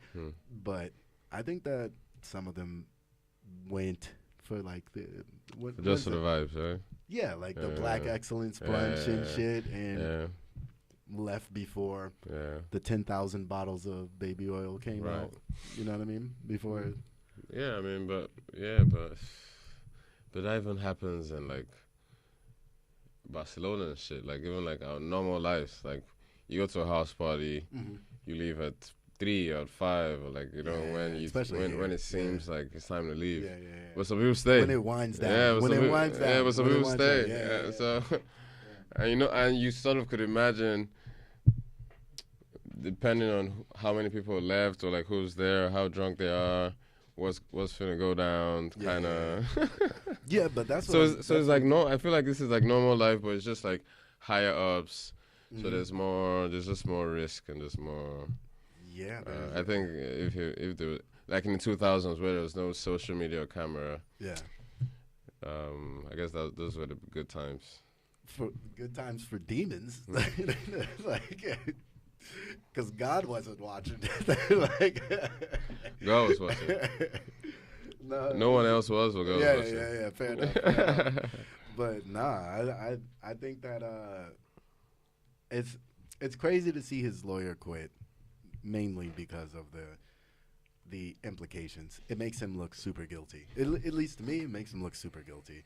Even though, yeah, but as I said on the last show, like I've always thought Diddy was a weirdo, and I was under the impression that everybody thought that. Sackkill says that no, he never thought Diddy was a weirdo and never heard anything about that. Just wasn't aware. Just wasn't aware, you know. What about you? Did you? Because you grew up super kinda eclectic. You grew up in a bunch of places. I mean, I didn't grow up really paying attention to Diddy until maybe the past, let's say, 5-7 years, maybe. Oh, damn. And one thing I knew for sure is he was just bullshitting most of the time. In what way? Most of the whole performance, the whole like, yeah, da da da da da da, like, you know, the whole like da da black excellence, da da da. Oh, okay. Why did you think he was bullshitting? Because it's hustling. I mean, it's hustling. It's trying to You felt trying to like get he money. didn't believe in. He's trying to get money. And it was whatever was gonna. When I know that a person comes from a position or grew up in a position or has come from a position of, oh, I'm just trying to get money, then everything to me that they do is sort of a bit questionable. Could be questionable. I'm not like. That's like a layer. That's like a layer of classism I've never heard of. No, it's a mindset. Like if I know this dude is just a hustler. Yeah. And he's the biggest hustler, then 80% of the time he's probably hustling. So if he's telling me something, so you feel like he's probably hustling me right now. yeah. I feel that. You feel like his morals are for sale as well. Like there's no break between you being 100% hustler and you being human. You're not even being human anymore. Yeah, it's like some DJ Khaled shit. Like you gotta be on some 24/7 promo vibe. To get on that energy. That's true. That's true. And Harlem niggas are. There's a lot of energy, man. Can you imagine that's like the Harlem day? nigga thing is like we hustlers, like that's like. I mean that every day, like every trying day. to make like just pushing everyone every day, being like.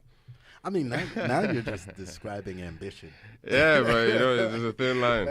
There's a thin line, and then you can tell when someone is like ambitious and passionate about a particular type of progress or like an objective, and when they're just trying to get to the, trying to get to the next bag, trying to make it, Yeah.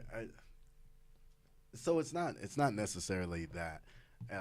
It's bad to pursue the money. It's more so like somebody that would make money their third, fourth, fifth, and sixth priority. Yeah, second is enough. Second, third is enough. There are people that I know that like that's their mentality, and I'm not gonna lie, like I admire them for it. Of course, like I admire them for it, but I'm not necessarily hardwired like that, right. And I wish I was. Right. And so many times, there's so many instances in my life where I'm like, yo, if I was like, if I was, if I would have really put the money first, like, but it's not to say that I don't like. I mean, like, it's not to say I'll be on my shit. There are levels. It's just levels to it. Like, it's just levels to it. I kind of prioritize different things in my life. But like I have a friend who, like, that's his like main talent is making money. Like, and he can do it in any fucking way. And it's so crazy because I've seen him do it. I've seen him make a shit ton of money, go broke, and then pivot, and then make a shit ton of money, and then do something else, and then pivot, and then make a he knows like the he knows like the framework of like getting money in that way. And I admire him for that. I definitely admire him. That's for sick. that, That's sick. Creative businessman. But as far Money is as important. huh? Money is important. Money is Tell him, Steve. Yeah, money talks, bro. Bruh, You know what I'm saying? I'm not saying you can live without money, but on a scale, money is right up there next to oxygen. We all live in this world. Like, that's the thing. I'm not saying you can't live without money. Money talks. We gotta decide how loud you wanna talk. Some niggas. Some niggas need to be loud as fuck. Why do you need to be loud as fuck in the room? You know, some niggas are just quiet. You know, quiet money. So that's the. I wanna talk like, you know. That's the kind of money I'm trying to get like quiet money. Slide off to New Zealand money. You know what I mean? I'm trying to get like keep it low, man. Damn. But yeah, I think that as far as just to wrap up the whole Diddy thing, his lawyer quitting makes him more guilty than I already thought he was. I think that if handled correctly by the U.S. government, which it won't be, a lot of people should and will go down with him. Recently, they released the files of the Epstein list. Did you hear about that? Did they? They didn't release the files. It's like a longer story than that. So the FBI gave another government official who was running the investigation on the Epstein thing like 200 files on the whole Epstein case. And then after that, she announced that she had the files and was going to go through them and release that. And then after that, she was informed by a third party that the FBI was actually in possession of thousands of files regarding the Epstein case, and they were never put on record, so she never knew about it. Yeah. So, and then the head of the FBI didn't know about it. It's money talks. Money talks. Or it doesn't talk. Money shushes. Money shushes. Yeah. That's crazy. That's crazy. They were like, yo, no, we only have 200 files on like on this insane thing that's been happening for decades. You only have 200 files. I was speaking to a lady 2 days ago who's a lawyer. Well, used to be a lawyer, sort of law practitioner. And she was joking about her conversation with a judge, like one of the top judges in Spain or whatever. And she said the guy mentioned, you know, I'm very just and I'm very, you know, honest and true to my profession. But also, no one has ever put €1 million on the table. So I want someone to put €1 million on the table to really know if I'm really real. Yeah, like the, you know? So a lot of people like he wants somebody so to test his court. Yeah, because it's actually more unlikely than people imagine, like getting a bribe. Yeah, getting a bribe. Yeah, for real. That's it's something like it's like that's one of those things that happens in like every industry, even in the music industry. There's fucking payola. Yeah, of course. You know what I mean? Like and everyone says they wouldn't do it, but they probably would never get offered anyways. So, like he was saying that he wants to be offered $1 million cash to do something that is to actually that's contrary to his morals. Yeah, like $1 million to do depends on what though. What do you got to do like something. What are you trying to do? Why would you is give it a like judge deleting $1 million? a document or is it like I don't know, fucking putting a serial killer out on the street. For whatever reason, he was like, he wanted to actually. I've That's seen easy this. for him to say, but he's never really. No one has ever really Yeah, tried but, him. but isn't that the reason that he's like, I want to experience that? Yeah, Because yeah. that there's a lot of variables that go into that, right? Right. There's a lot of like what would it have to be that would even make you think about it? Like, You know? what would you be weighing in your real life? You know what I mean? Like, damn, I couldn't. I mean, even in smaller situation of like we all have friends or we know people who have like done crazy things for money and not that crazy of money. Yeah. And so shit. I have a theory that you can only make like it used to be 50 million, but I think it's 20 million now in my mind. Mm-hmm. I feel like that's the maximum amount of money that you could make by accident, right? Like, and still be a good person. I What? think. Okay, so check me out, because I get this response every time. $20 million, you could come up with a fucking, I don't know, an app, or you could be walking down the street of Nashville and say Hawk Tua, Right. and you could become a millionaire kind of by accident. I think beyond that, like 20, 30, 40 million, that's you actually ambitiously trying to go out and make that money. So you end up having to step on people or violate your principles to do it. I think I'll take your word. I don't know much I about. don't got fucking $20 million. That's why it's called a theory. Yeah, I ain't got the maths. I just feel like a certain amount of money is acquired through hardship. There is a certain amount of money that you could be you and slip up, and not even slip up. You could be you and make your way to that. Shit, money. I'm trying to slip up into that money. Nah, no, me too. Yeah. Me too. But Show me the way. Yeah, Like, that's what I'm saying. Where's that millionaire, bro? do you think you could make $100 million and be a good person?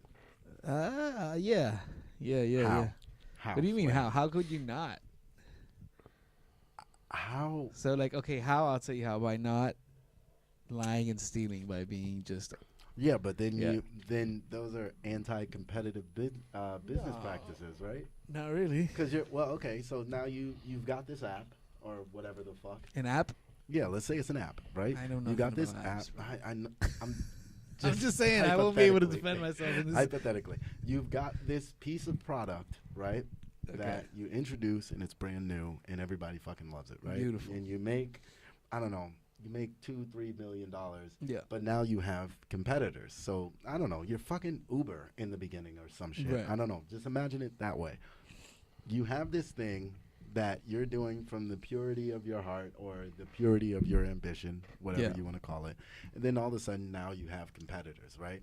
So do you not engage in the competitive business practices that they would be engaging in? No, yeah, you in do, order- but that doesn't. I mean, there's. So would that not lead to destroying somebody's life at some point? I mean, that's just what the game is. You know, there's good people. Like at the end of the day, competition and being competitive is just like if you're able to offer a better service to society, people are willing to pay more for it, or you just do it better.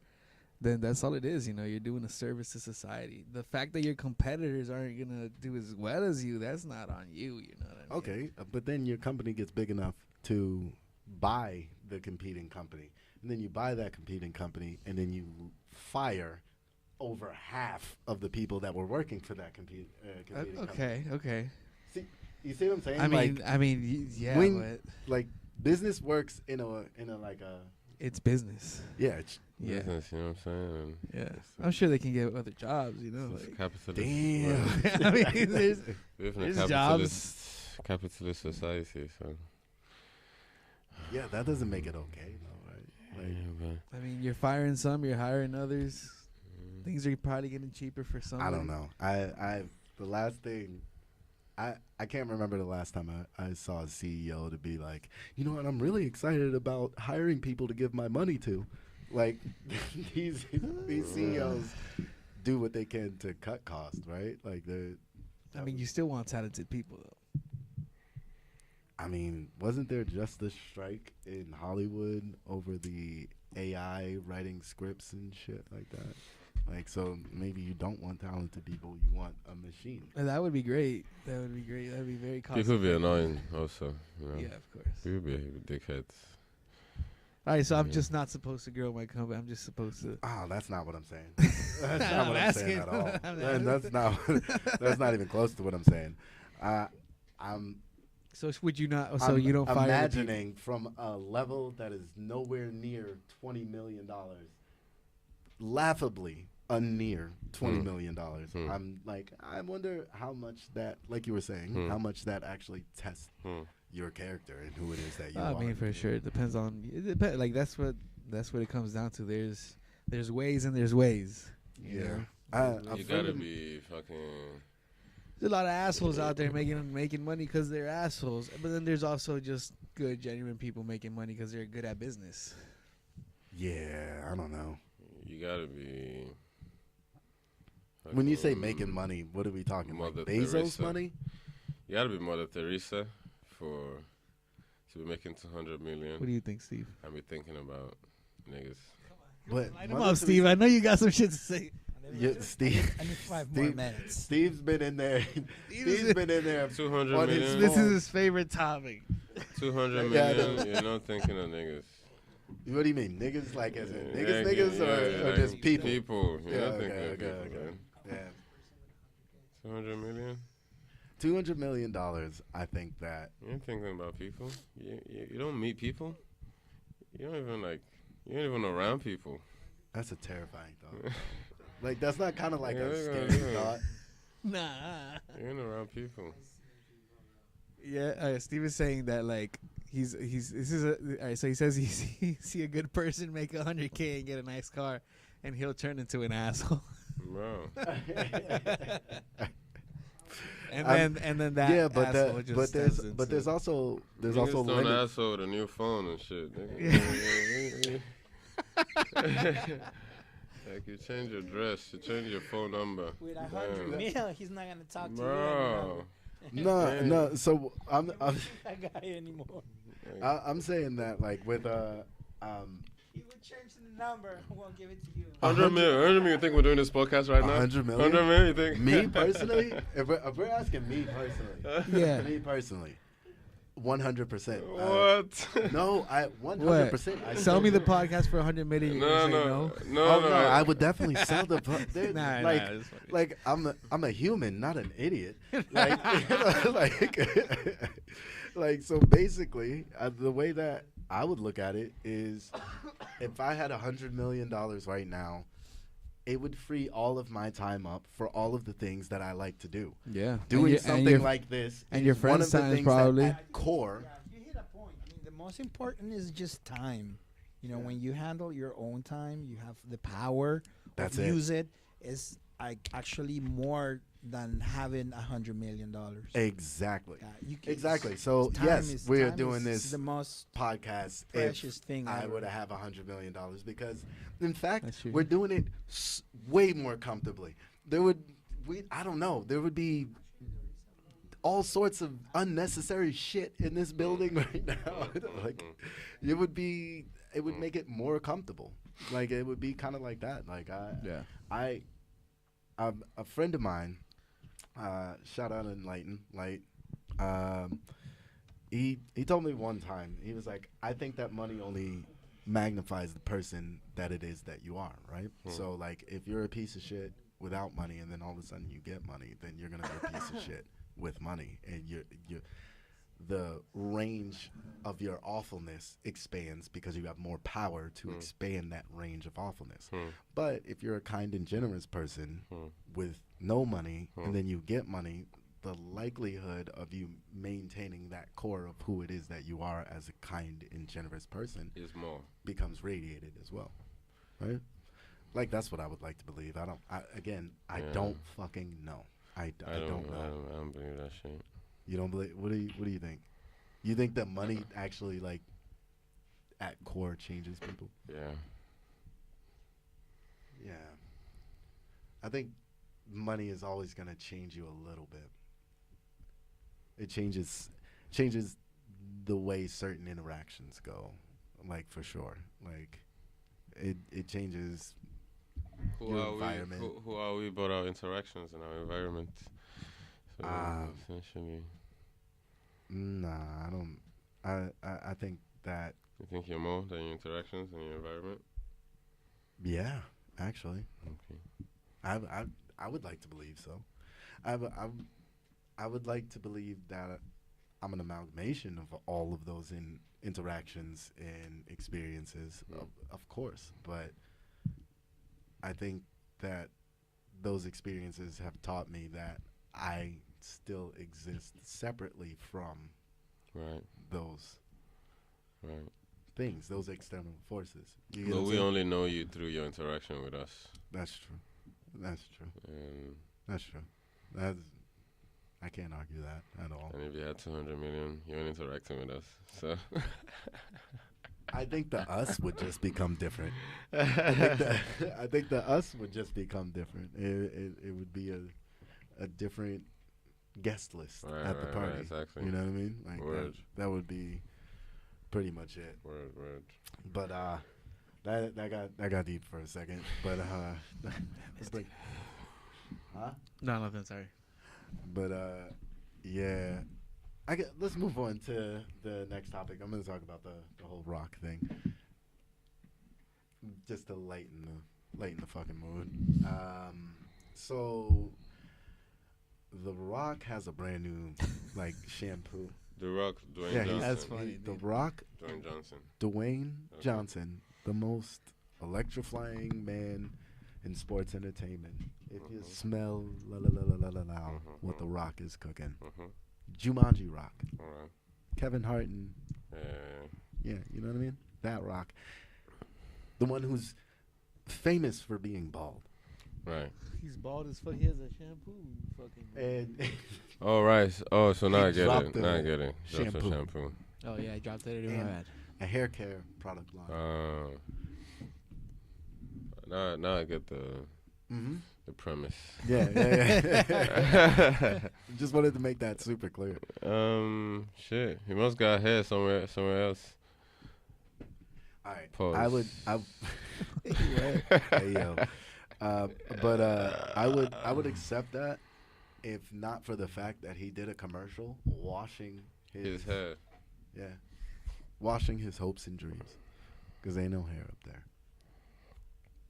There's nothing up there. I mean, I'm bald also, and I use shampoo for my scalp. Okay. All right. So you think he's dropping Yeah. a bald nigga a bald nigga deluxe package? Because I'm sure he still grows hair. He just cuts it every few days. Okay. So, and when you cut it, it has like, you could get dandruff, like a bunch of things. How do you get dandruff with no hair? Yeah, it's just like dust. It's just the water sometimes. It just gets ashy. Yeah, it just get ashy Oh, okay. and flaky. What do you do about that?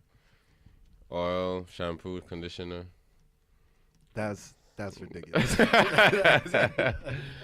It's real though. It's like, cause it's your skin at the end of the day. Nigga, what are y'all doing? It's still skin. What are you out here doing? It's still skin. Because you moisturize every other part of your body. Okay. But Not in the shower, my nigga. Like, I don't use shampoo and conditioner for the rest of my body. Niggas really... You use like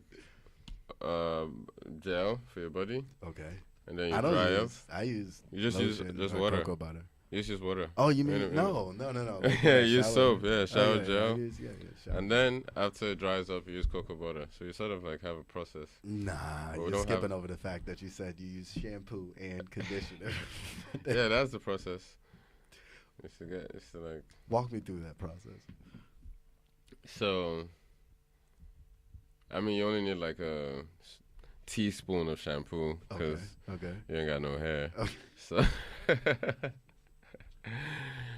so you rub it across your scalp. Mm-hmm.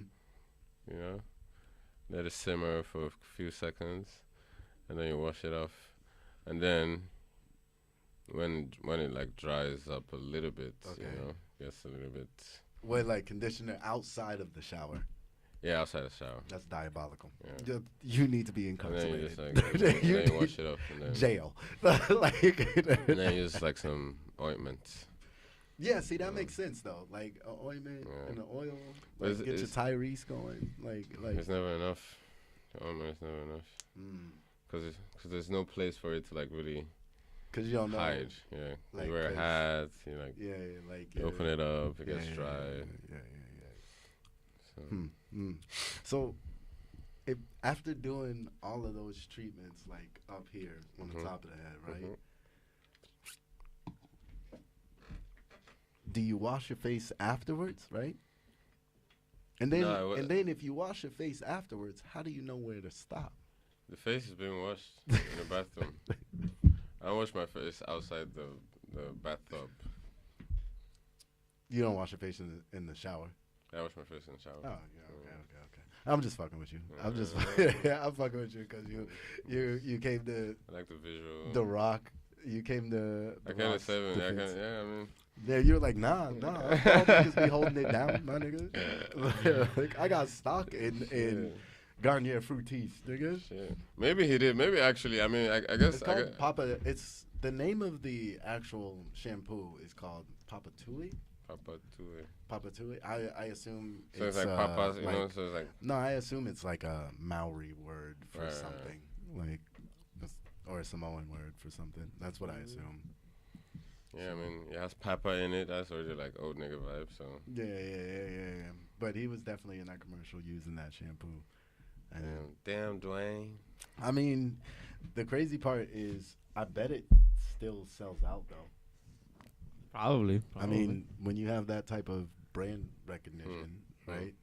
And it's even good marketing. It's even good marketing for the famously bald dude to be selling a shampoo. Is great marketing in and of itself, you know. So it's a juxtaposition. Yeah, a little juxtaposition thrown in there, a little tiny bit. But that being said, we're gonna move on to our last little bit. So, as I was telling you and you just now, I spent actually quite a bit of time putting together like some interesting questions to ask you because you have a very interesting background and even more interesting history and your perspective on things and your philosophies. You're one of the kind of people that seems to embody their philosophies rather than speak on them, and I completely respect that. So, for the people that don't know, why don't you give me and Sadkel, because this is you guys' first time meeting. Yeah. Why don't you give us like a little bit of a breakdown on your background? Like I know how far back should I go? Okay. Let me. I'll tell you exactly where. Let's start with Lagos. Lagos City. Let's start there, and then because the Dubai shit is super entertaining, not entertaining, interesting, and I was telling him about it. So let's start at Lagos. Start at Lagos, more or less the beginning of your grandfather. Yeah, I was born in Lagos. I was born at the Ikeja Medical Government Hospital. It's a really popular area in Lagos. It's like really busy, and there's a huge roundabout right in front of the hospital.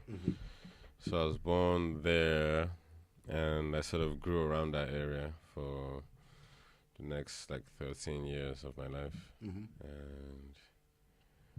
And yeah, that was my childhood. I mean, Lagos is just crazy. It's just like chaotic. Like it's just noise from every the time that you were kid. Yeah, like always when I was a kid, it felt like it feels like rain every time.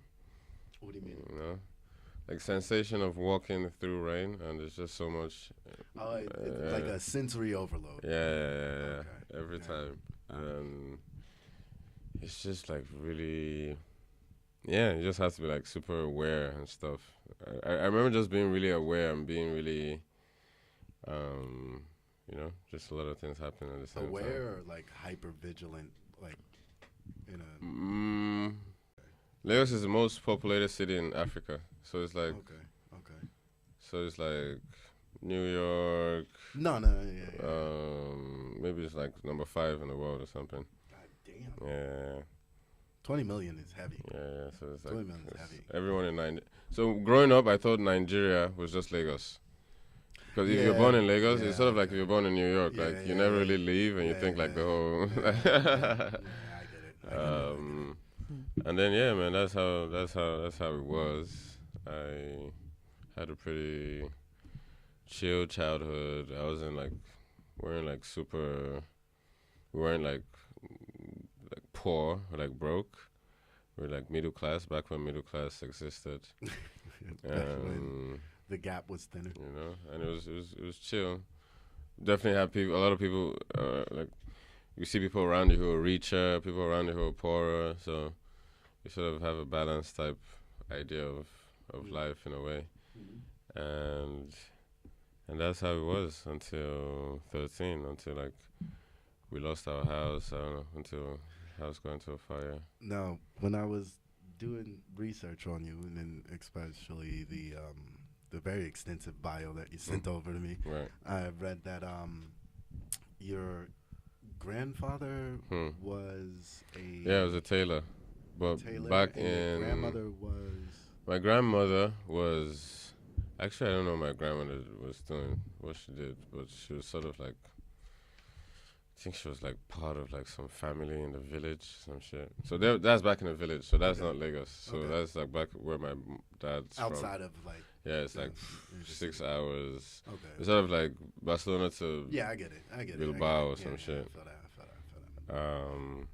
So yeah, he was that. He was a tailor, and my dad did grow up like super poor. So he didn't like really like to give you a visual, like he didn't have shoes till he was like 15. Oh damn. You know, so he had to walk to another city to go live with someone else, like a relative, so he could like go to school and stuff. And then that's where he got his first like slippers and stuff. And so he like came up. So he had to travel to the north, and then he came up there, you know, schooling, public school, and then government school, and then go to work in the military. And then that's how he sort of was able to travel around and eventually meet my mom somewhere else in the country. Does Nigeria have like the mandatory military? No. As well? No.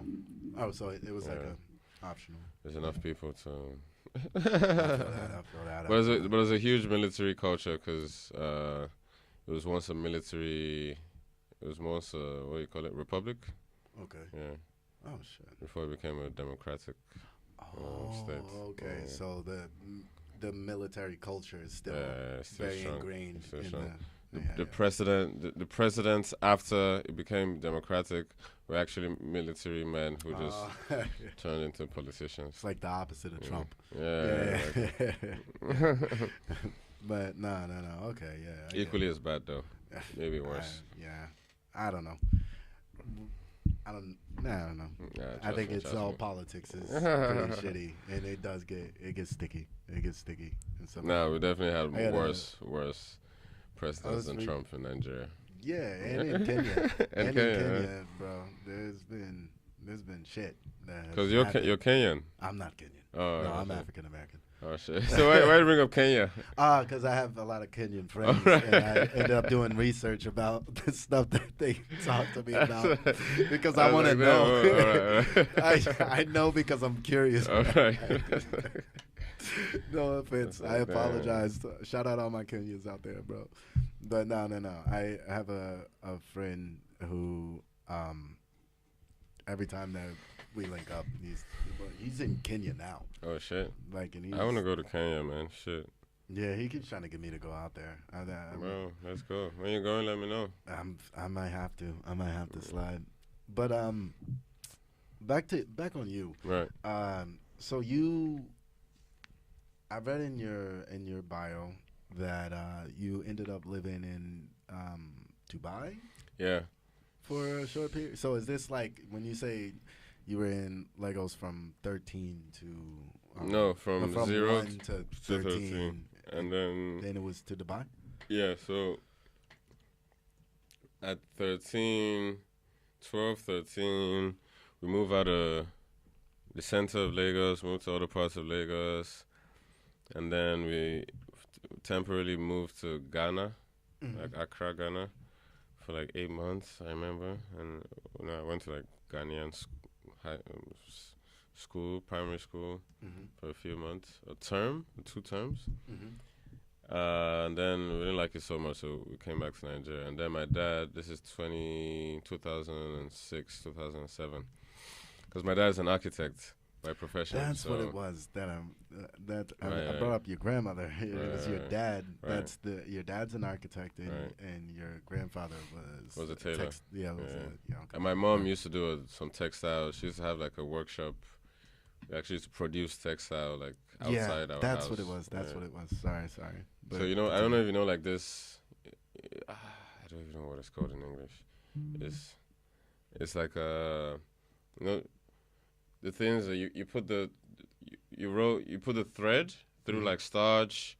You throw the thread through another line of threads, and then you put it down, and then slowly becomes like a whole fabric. a to make the loom? fabric, A you know? loom. Sorry? A loom. To make the It's- fabric. Yeah, it's like like a it's a loom. loom. Yeah, It's a yeah, loom. loom. Right? Yeah. So we had like looms like in our like terrace. Yeah. Like I remember she had like 3 or 4 employees that make this fabrics every day, technically. And that was her business basically. And then they'll make like some fancy outfits, blah blah blah. And then that was that until we left that. We had to leave that house. And yeah, so 2006, 2007.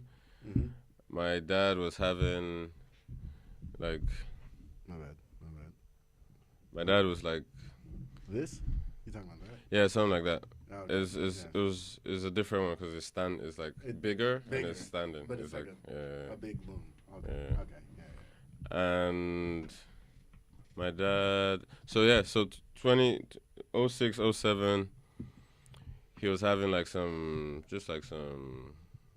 difficulties still working as an architect in Nigeria. Because I mean, like with all professions that are like technical or like they're like art based or like sort of intellect based, in black spaces or with black people, it gets sort of underappreciated, and we don't really get. So he didn't really get the type of respect or like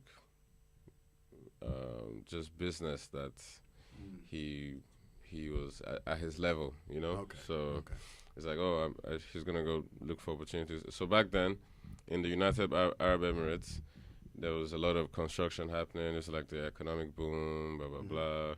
So it seemed like a good idea to go there and look for opportunities. And then, so he did that 2006, 07, And then 08 is when the economy crashed. Oh, The famous Wall Street, whatever, and everything stopped. Mm-hmm. So, but we went. So he went first, 06, and then we joined him 07. Okay. In Dubai. Well, there are like 6 other Emirates outside of Dubai. So there's Abu Dhabi, Sharjah, Ajman, Ras Al Khaimah, Suqaim, and what's the last one? Al Ain. So we were in Sharjah, which is like 30 minutes away from Dubai. And that's when that. So I stayed there from 2007 to 2015 when I came to Bilbao, to Spain. Yeah. So like most of my teenage years, well, all of my teenage years in Dubai. Yeah, you in your bio you mentioned some of the difficulties of growing up being one of the, or if not the only black kid in a lot of your classes in Dubai. How was it that your complexion was black, or was it that you were African? What because pardon my ignorance, but like as an African American who has only lived in America and Europe, innately I identify with these types of issues as like this is what happens in white spaces, right? Like just by reflex, because that's all I've been conditioned for, right? But you did mention in that bio that it was different for you because a lot of the kids were Indian. Yeah, so I went to an Indian high school for like 2 years, and it was the cheapest school we could find. It was the only thing we could afford. Now, when you say Indian high school, what yeah, is... it's an Indian high school. Like in Dubai, every nationality have their own type of like education system. I did not know So that. you have like Lebanese school, the French school, American school, British school of Dubai, yeah. So what, Filipino like school of people Dubai. go there and then only like So only if send their kids to those schools? if you move to Dubai now, you get a job there and you want to grow, you want to raise, and you have a child, and you want to raise him or her in like a American American way. Yeah. You put him in American school. You don't want to lose your culture because you're in another country. Fair enough. So it's like different sects. Irish school. There's a whole Irish village. There's like Yeah. I literally did not know this. So I never heard of this. What's Steve saying? Hold on. Steve is saying some shit. What are you saying in there, Steve? Still segregation, bro. yeah, I it's was. crazy. That's You know, exactly. they try to picture it in a different way. You Yeah. know? Yeah, like it's a cool way. Like that's you why can it's- have your own, people starting with you or whatever to keep, Yeah, normally what you're used yeah. to. But that's segregation, and those people, man, they're really tough on that one. Yeah. Yeah, that's why They I are was very, saying- they are in their own thing, and they don't want nobody to get probably too. involved into it. That's so. why I was. Yeah, obviously. I got you. So yeah, no, definitely Dubai is like the most actually like Take the whole thing. Yeah. actually like the most segregated or racist Yeah. place. Actually, I visit one, and I remember that we went to pick up a guy. I used to work in the cruise ship industry, Okay. so we went there to pick up a couple of guys and everything. And it surprised me when we went to like the ghettos outside, where actually the people who works on the main city or whatever, it just is terrifying how they actually they live though, and they get people from all overseas. And like where is this? Filipino, whatever. Dubai? Yeah, bro. Yeah, Dubai and on the other outskirts of Dubai The also. outskirts, they have Yeah. ghettos where their people, Yeah, obviously. they live like There's too much 6 money or there 8 to of not them have in ghettos, one right? apartment though. Yeah, I lived in a That's ghetto in crazy. Dubai, so Yeah. so every time I tell people like, yo, people say, oh, you're from Dubai, oh, you must. Yeah, I know. I had friends wanna- that I have wanna- Lamborghinis, but I also Yeah, obviously. Because I also lived in a bedroom with 6 people. You know. Yeah. But that's interesting. But I didn't want to rush past your school experience as so. Everybody is rich. No, everybody. Yeah, in no, Dubai everybody, is no, rich. Obviously, there's too right. much money there for everybody to be rich, right? Like somebody's got to be holding all that shit up, and usually it's the poor people. This went on. Did it? The I don't know. worst part of it is actually they do import the workers. Yeah. They do import the workers. Yeah. So I mean, they- but they also don't have enough population. I you know, but the people from Dubai, you will never no. see them We like will. serving people, It's No, like no, working no. on a cafeteria No, or no. like Okay. any American or any No. other person from any other country No, no. would. They don't. No, even Americans in Dubai won't work a bar. Exactly. Europeans won't work So, a bar. No. So you as an American, you actually make a lot of money in Dubai. I gotta be honest with you. they fuck with you out there. The place that I'm least attracted to in the world is Dubai. Like it's a monument to excess, and I've never been. It's and- fun. and there's tons of people that I know that love going out there and everything. I'm maybe my tax bracket isn't lined up with. No, it's not even about that, man. It's just You- I don't it's fun, feel you should have I don't fun. feel like I that's feel not you. how I I don't feel want to. you. It's too much. You should have It's fun. too much. Yeah. You It's can't. too Okay, much. so imagine like it's Like yeah. I've been to Vegas. In Vegas was too And much. you know what? It's the same feeling, Vegas right? When was you too go much. there, you can see that everything is brand new and it was put there. Right. Yeah. I mean, there's no history, There's nothing. there's it looks no- like a there's no downtown Boston in the middle of the humanity. desert. You know, like, Yeah, what's going on here? Yeah. Just, you It know, feels like there's like it's new, it's cool, but you know that doesn't belong to that area. It's just Yeah. it doesn't match what they it just are. I guess in my mind because as I said I've never been, but in my mind it feels like a monument to excess. Right. And beyond that, it feels like if you build an entire island that is a monument to excess, it'll be devoid of humanity.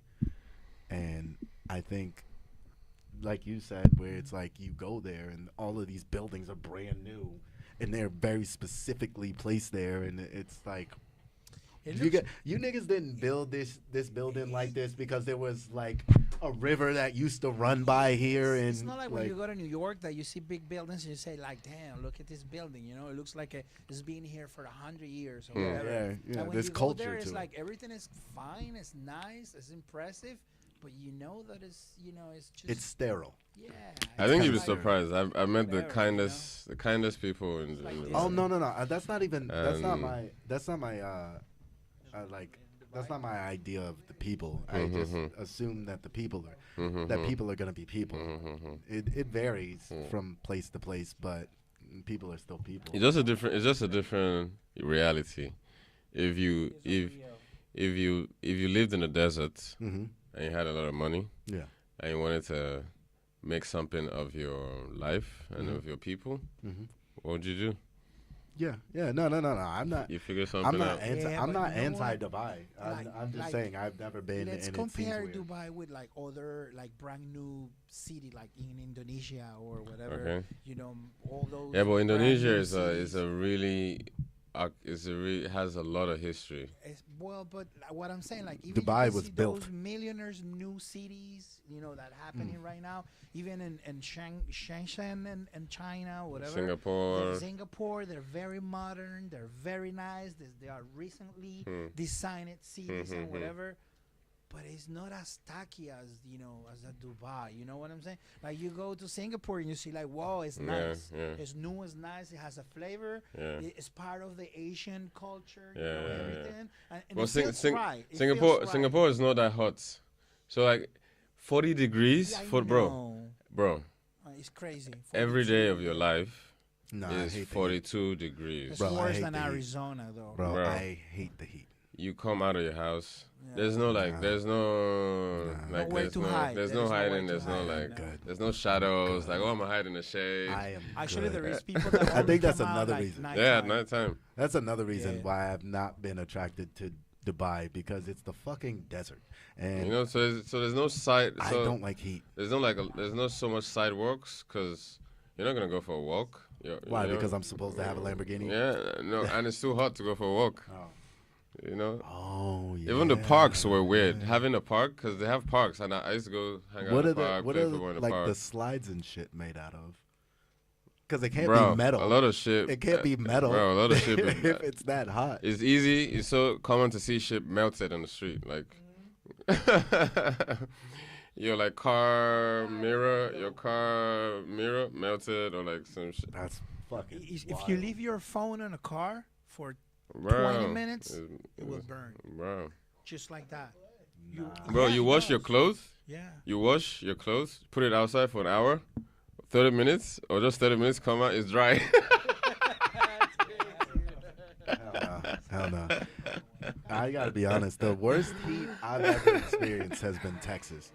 The worst heat I've ever experienced has been Texas, and I hate it. I Yeah, I can imagine. I feel hate. you, I feel you. Well, I've lived in a couple of southern states, and like it gets hot, and I hate the heat, and I love the winter. So, like, nah, because I can always put on more clothes. Like, I can't take off so many clothes before I'm just not wearing clothes. You know what I mean? Like, You so ever been to in Arizona, like summertime? Yes. Okay, Yes. times yes. 2. Yeah, no, I fucking hate it. I Okay, fucking times hate 2. it. I fucking hate it. I don't know why we fought wars for that section of the United States. We should I'm give him back to confused. Mexico, right? Like, Yeah, keep they it. can have it. It's nothing but sand and cacti here, and every spider here is like venomous. Like I hate it. It's like it's in Arizona. It's I think it's I have a short story about that. Hmm. I had, you know, like 10 years ago, Uh-huh. I got a really nice job in Arizona, though, like a really well paid. And I was like curious, like, why they're paying so much money? You know, like, well, what is the catch? Mhm. When I moved there, I quit 6 weeks later, though. It was July. It was doing like 46 Oh, degrees Celsius every I thought day. he went Kanye. He No, was no, like, no, these no, Jews I lie. quit, And I though. was like, I what? What happened? quit 6 weeks later, though. Wow. And everybody on the company. It was an outdoor, like, it was an outdoor No, job? it's actually it's really hard to work daytime and Yeah. do anything in Arizona Yeah. summertime. Yeah. though. Imagine Dubai, which Yeah, is double, yeah, which is yeah. insane. And that's like 70% of the year, 80% of the year. Yeah, that's horrible, and I don't like it.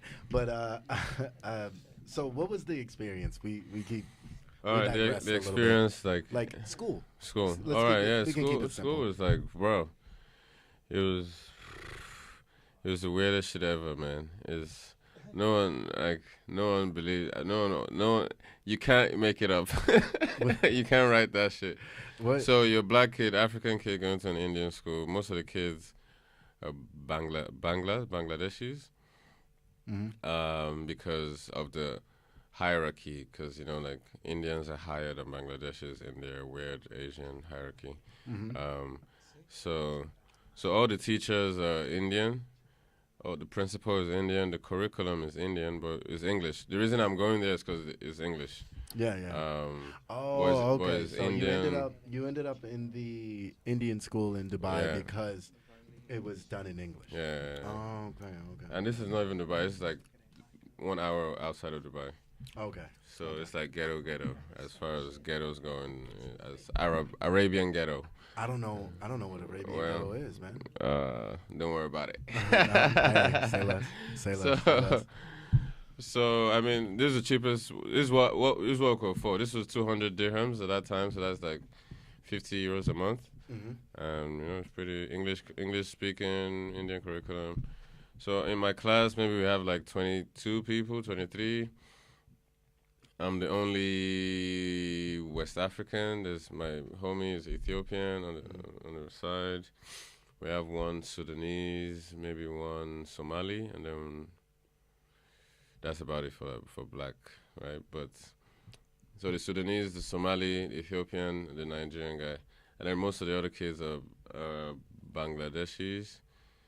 Maybe one guy from Afghanistan, one guy from Sri Lanka, maybe one Indian guy, but mostly Bangladeshis.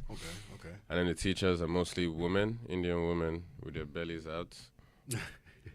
I mean, no shade. No shade. I love Indian culture. But it was just weird because you have teachers with their bellies out. Yeah. and that's how it was. I mean, see, you're saying Indian, and then you're saying belly out, and Yeah. then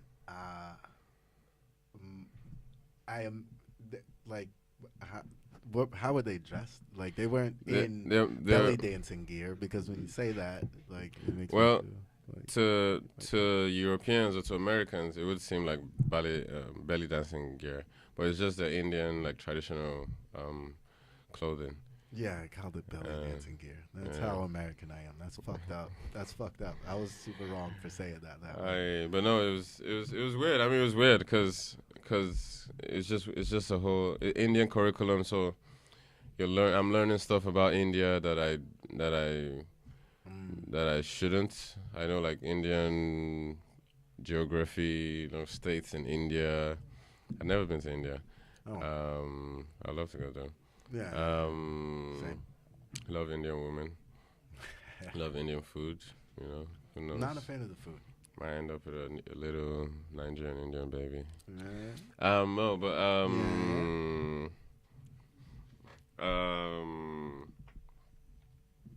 yeah, I mean that's life. I mean it's an all boys school, so the schools are segregated. Mm-hmm. So you don't see the girls. You see the girls after school. If you can talk to them. All of the schools in the most schools are segregated except the European schools. Oh, that's crazy. Yeah. I didn't know that either. So you're broke. You ain't got no bitches. Cause literally, you ain't seen no bitches. Because they're not there. Because literally the bitches are non-existent. It's not for lack of trying. Literally. Nah.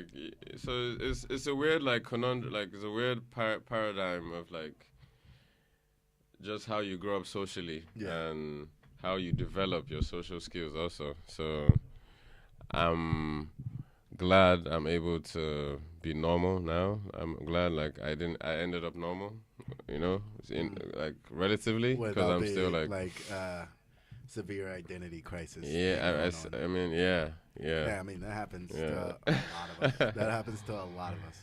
Yeah, Like, I'm still weird. I'm still like I don't know. You can still classify me as a perv sometimes in some way. You're eccentric, but bro. Like it's more that than anything else. But all of these weird situations did make me, I guess, who I am. And I was talking to a guy a few weeks ago about like we're talking about money and like rich people, blah blah blah, and how like I grew up around so much wealth and so much everyday bamboozled with like literally downstairs of the building where we live is a car rental. So you walk down, it's a Rolls Royce, it's a Lambo every day, and you get, when you have to like socialize, you make friends with people who probably, when I was 16, I had another 16-year-old who had a Porsche or who had a, you know, and maybe I'm living back in the fucking ghettos, whatever. But you have to like sort of socialize and find your ground, still have your own confidence, your own self-esteem, you go out to the cinema, go to their house, or go play football, you go home, like, you know, like asking for money, you know what I'm saying? You know, like, pass me some.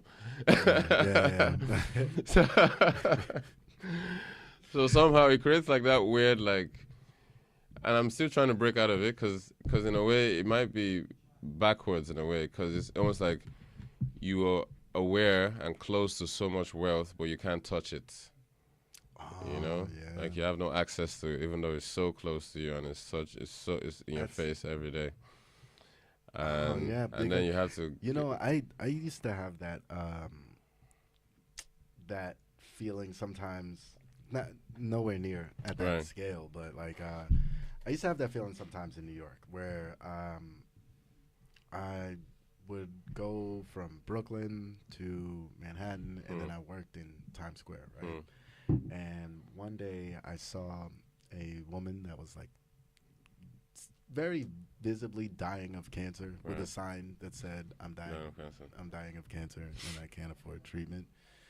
And she was sitting in Times Square, and I looked up and I was like, there's like billions of dollars worth of like, you know what I mean? Like there's like, it's a very strange thing to, I think that there's maybe a little bit more of a propaganda machine that works on Americans, where we, you know, kind of like glorify capitalism in a way where it's normalized to us. But the type of experience that you're talking about, I hadn't even considered, right? Like where this is the global hub for excess and decadence, and yet you're on the outskirts. You and many other people are on the outskirts of that, knowing that is, it's like a look but don't touch. Yeah. Kind of. Yeah. You see but don't speak about it type thing. Yeah. That's. Yeah, it's almost like, you know, it's crazy. Yeah, when I do think about it, like, you see a lot of money, but you don't speak about the money. You see a lot of shit, you don't speak about it. But that's just the lifestyle there in a way. Yeah, that's what's nuts what's nuts about that is that you, I, well, it's gonna take me like a day or two to process it because like now I have to actually think about it because you don't really have that. I don't really have anything to compare that to as far as like experiences. Like a lot of what we're talking about right now, and as far as like the school system in Dubai and etc. This is the first time I'm ever having a conversation about any of that, like about that part of like.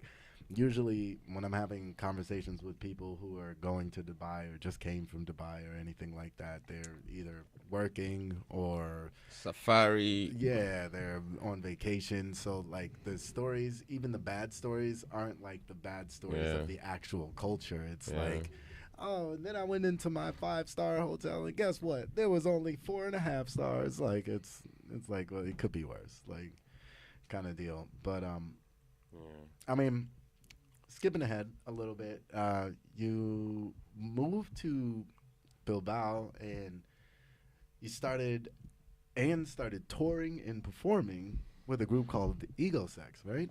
Yeah. So was that the Bill? That's like the Bilbao. Yeah. So I started making music in Dubai though.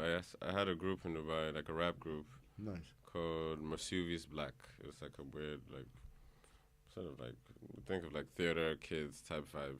Okay. But Dubai version. Was it called Serious Black? No, Mercedes. It's a character from a book, from a romantic comedy. Oh. No, not a romantic comedy. From a it's like a chick flick type novel. It's like romance type dark novel. Okay. Fiction by Sherilyn Kenyon. Okay. If you type in Sherilyn Kenyon, this is the most diverse podcast ever.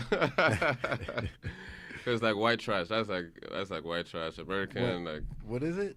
Sherilyn Kenyon. Sherilyn? That's the name of the writer.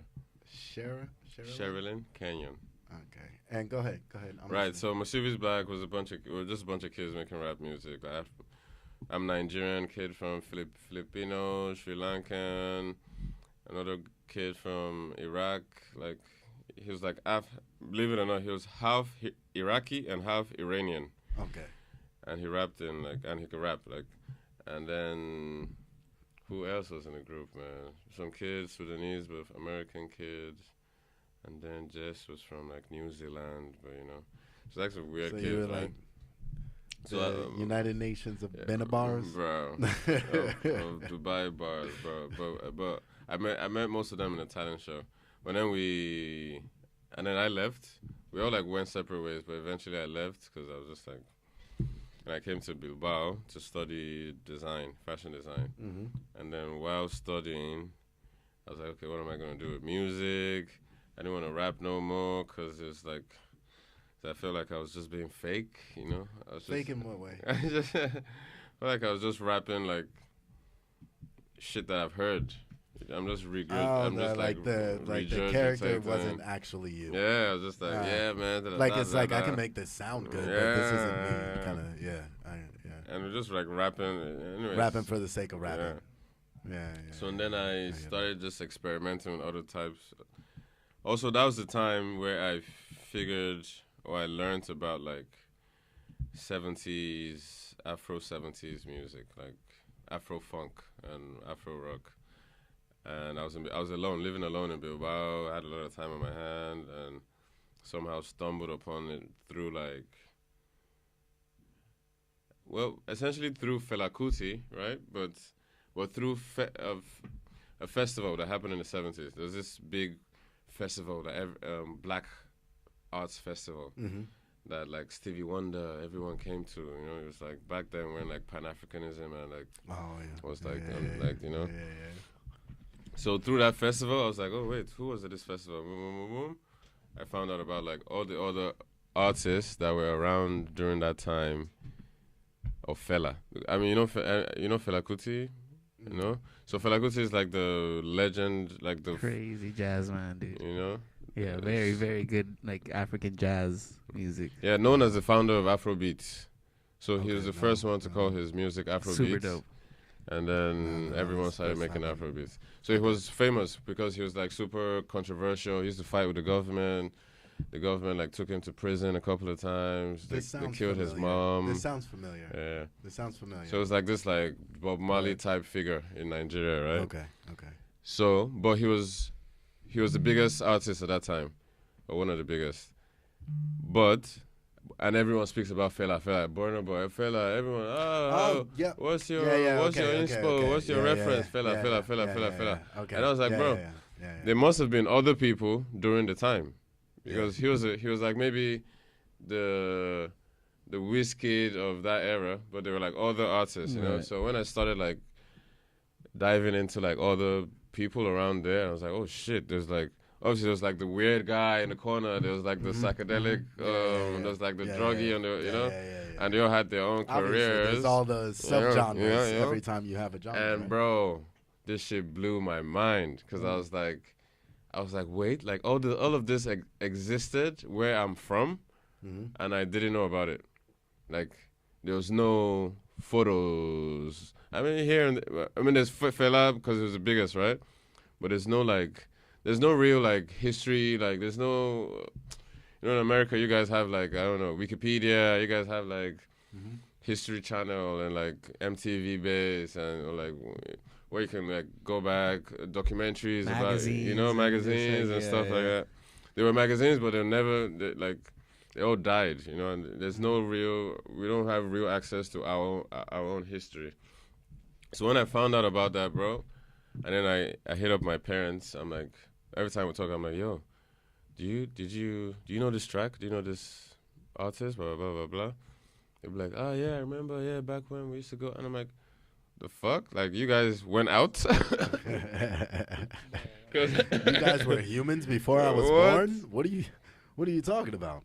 Because African parents don't tell their kids about their youth. Or like, oh, I used to go out to the party. This is how I met your dad. Like, oh, I used to have a boyfriend. You don't even know. I mean, just to be fair, black, I think it's black. Because I was about to ask you, did the mom ever told you about her boyfriend before your dad? No.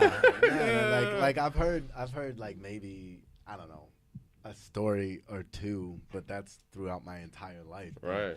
But your parents, like black parents, will be like, "Yeah, you don't know. I used to be that nigga." They do that a lot. Yeah, my dad used to do that shit all the time. Yeah, exactly. They do that a lot. I used to be that nigga. You don't even know. Like, like it's they do that. That was your age. Yeah. They do that a lot, but they don't. You're saying that African parents hide it though. Like they hide the like. They tell you the good side, like I used to go to this, how I went to school, I finished all my things, They don't tell you that they jumped the fence to go to a party, you know, or like or they like hid from their parents. No. Like my mom's never told me like a story that shocked me. It was always PG stories. Like all of the stories I've ever heard from my mom were PG. All the stories I've heard about my dad, pretty rated R, but you know, but he's his own different person, doing his different life. Yeah, man. But outside of that, no, I don't. Yeah, so I found out about this music, and that like changed my whole identity. I literally stopped listening to hip hop music and just like listening to funk, fucking like weird stuff, psychedelic Afro beats, you know. And I was like, bro, started wearing like different clothes, started finding like some confidence, and because, you know, back I had dreads, and back then like people just used to identify me with an American, or like, oh, like you're in the club, or you're nigga. I'm like, bro, like I'm not like. No, like not all black people are on some nigga shit, you know. I mean, until the cops. You know, I mean, no shade, but it was just, you just got a bit like, you know, it's just like it's just like when people put all black people in a box, and that was just it was getting too much. And then coming to Europe, it made it even more intense because they don't have any other reference for cool black. If you're dressing nice and you're like handsome, shit, you must be American or British. You must be like on some hip hop, you know, blah blah. Yeah. And then that's how I made like a band called Paradise Motel with like 2 guys I met from Bilbao. One was a producer, one was a videographer. So my idea was, let's make a band. We make the music, you make the videos. It's like an audio-visual band. That lasted maybe 6 months, or maybe a year. But we dropped an EP, and the EP was titled Ego Sex. And then we made a show, like a little show in a little like gallery space to launch the EP. And then I left Bilbao. So when I left Bilbao, and I moved to Barcelona, now I don't have a band. Now I'm just like in Barcelona, I'm just like figuring shit out. Yeah. And then I met new people, and I'm like, you know what? I think I'm gonna start. I'm gonna do a re-up. I'm gonna double up on Paradise Motel, but this time I'm gonna call it Ego Sex instead of Paradise Motel because it seems like a short name, I mean, simple, it's like, a cool ass name. It's like, a cool ass name. It's a cool ass band name. Yeah. And there was another band called Paradise Motel already. So, but they were the Paradise Motel. So I was like, I found that out after already putting out music as Paradise Motel. I was like, oh fuck. I was like, but from 2000s, I'm like, oh fuck, how am I gonna do that? And then I was like, okay, fuck, I'm just changing it to something unique. So that brings us up to now, right? Yeah. That brings us up to now. Yeah, And, that was like 5 years ago, 5, 6, 7 years ago. Yeah. Here in Barcelona. Yeah. And you do some pretty amazing stuff in this city. Man. You do some pretty awesome stuff in this city. You and a couple of other friends of mine, I think we talked about this at the studio one time. I saw be solely responsible for bringing Afrobeats and Amapiano to especially the Barcelona nightlife. And for those that don't know, the Barcelona nightlife is like their hub, their source of connection. And for years, there were what I would refer to as safe black spaces. Right. What I would refer to. I don't know if everybody would refer to it as that, but even the hip hop clubs in this city didn't necessarily feel safe, for lack of a better word. And you know, I've come out to your. That's my phone. Sorry. I've come out to your events as well as some of my other friends from Neo. I'm pretty sure you've met Paper Cuts and everything.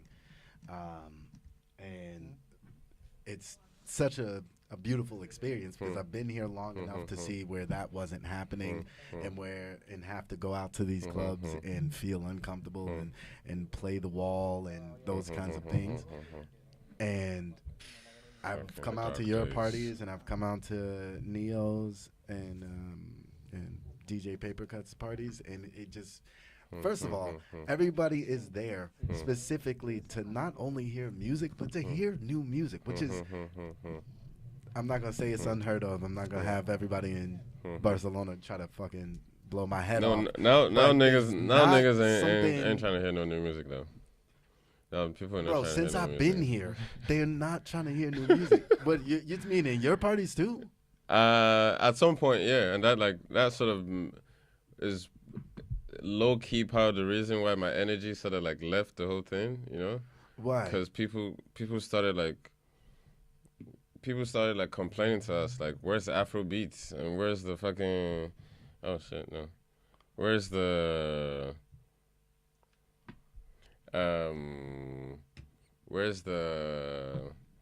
Amapiano? No. They even go to Amapiano. Yeah, it's just where's the Afro beats? So there's no Afro beats. So I'm like, but they want to hear the same fucking playlist, the same tracks they've been hearing in like 6, 7 of the most popular tracks. And I'm like, bro, that's that I was most impressed with when going to Voodoo and going to Neo parties Yeah. was I didn't know I could go 5 times, Right. right? Right. And I still wouldn't know any of the songs. Right. Maybe They that was in were the still early days. brand Early new days. Early songs. days. That was the early days. What? That was the early days. Oh no, I thought you said no, no. They were still like brand new songs every time that I went. That's not even early days. This is like maybe 4 or 5 months ago. Oh shit! Then maybe you just don't listen to that type of music. Right. Fair enough. I mean, Maybe that. So, I guess I got the impression that when I was going out to these parties, which would be like the last year and a half, 2 years, you've had Voodoo here for what, like 2-3 years? No, 6 years now. 6 years. 2018. I think about 2020, 2021 you is started when I going got up, yeah. yeah. And I guess I was under the impression that it works like house clubs, right? Where it is actually about the DJ playing new stuff. Yeah. And you know what I mean? And so also there were people physically moving their bodies to dance. Right. Yeah. Not running around trying to buy bottles with sparklers. Nah, like and, dancing. Yeah, dancing you know, is the main. Like they were there specifically to do that. Yeah. And it's been a minute, especially here in Barcelona. Like it's been a minute since I saw that like level of community where everyone is there to enjoy this music, to to vibe out with one another in that way. Right. I think those were golden times. I feel like every time there's and this is why we always have to find new music, right? Because every time there's emergence, every time there's an emergence of new music in a context where people are learning the music and they're like learning how to literally learn how to experience the music, learn how to build a culture or like a routine or like a vibe, their own vibe around the music. That's when the most fun and the purest fun happens, you know? Like, Because after you heard the same track 20 times, and that's 20 times is still quite, let's say 100 times, and you already know the dance of the song, you know how the music video is, you know how the niggas on TikTok react to the video, you know how the fucking... Now you're sort of in a program, because now I feel like music is programming. Like you have your own program, you make your music, you have your own codes, codes to your music. Now you got to explain those codes to the people. Now you set your codes. Now people react to your music through your codes, and no one is gonna come dance to the Doja Cat song the same way they dance the Travis Scott song, which is crazy. Like you can't even do the same dance moves, because niggas, that's that move from now to. So now, I saw. So that's why, like, when new music stops being like explored and being like the priority of a space or like a meeting or like a fucking, then we're all just like it's just a pre-program. Yeah. And it's just a fucking act. It becomes like a cookie cutter. Yeah, almost. It comes a theater. It's like Xerox. This is your part, this is my part. Okay, that's your part. It's a little too confined. Yeah. And it's too confined in its own structure. No, I understand. And it's inevitable. So you always have to break that. It's inevitable to like, you find something new. Obviously, you find it's new now. In 2 weeks, it's not new. But if you don't keep the curiosity, you just stay fucking robots, man. Fucking Afro robots. That should be the next party in Barcelona. Afro robots. I mean, you got to link up with my dude Sad. He's an event fucking guy. All right, let's bring that robots. We touched on a bunch of stuff. We are starting to wind down, but before we actually get to that space of winding down, I actually wanted to talk to you a little bit more about your fashion designing. Yeah. Now, you are self-taught, Like, no, not entirely. not entirely. Yeah. Okay, so beyond that, you brand your style as African primitive futurism. Yeah. Yeah. Can you, It's- if you were to have to explain that to I don't know, to me. a Yeah. traditionalist. I'm not like, that. like No, a right. fashion Not me, not me. traditionalist. If you were to Right. have to explain that to a fashion traditionalist, how would you explain that? Explain it to me like I'm 3 years old. Okay, like you're 3 years old. Shit. How do I explain to a 3-year-old?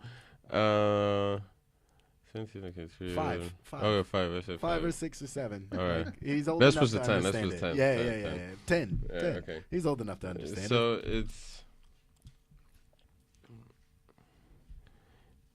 So it's wow. There's no.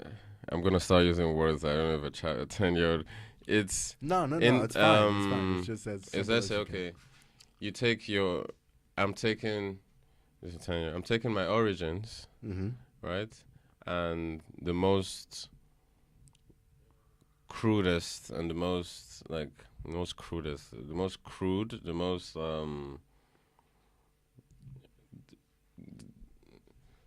the source, you know, like the main, like the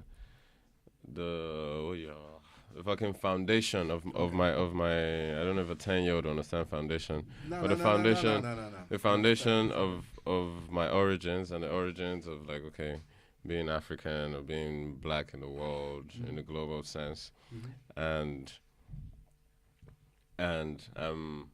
pulling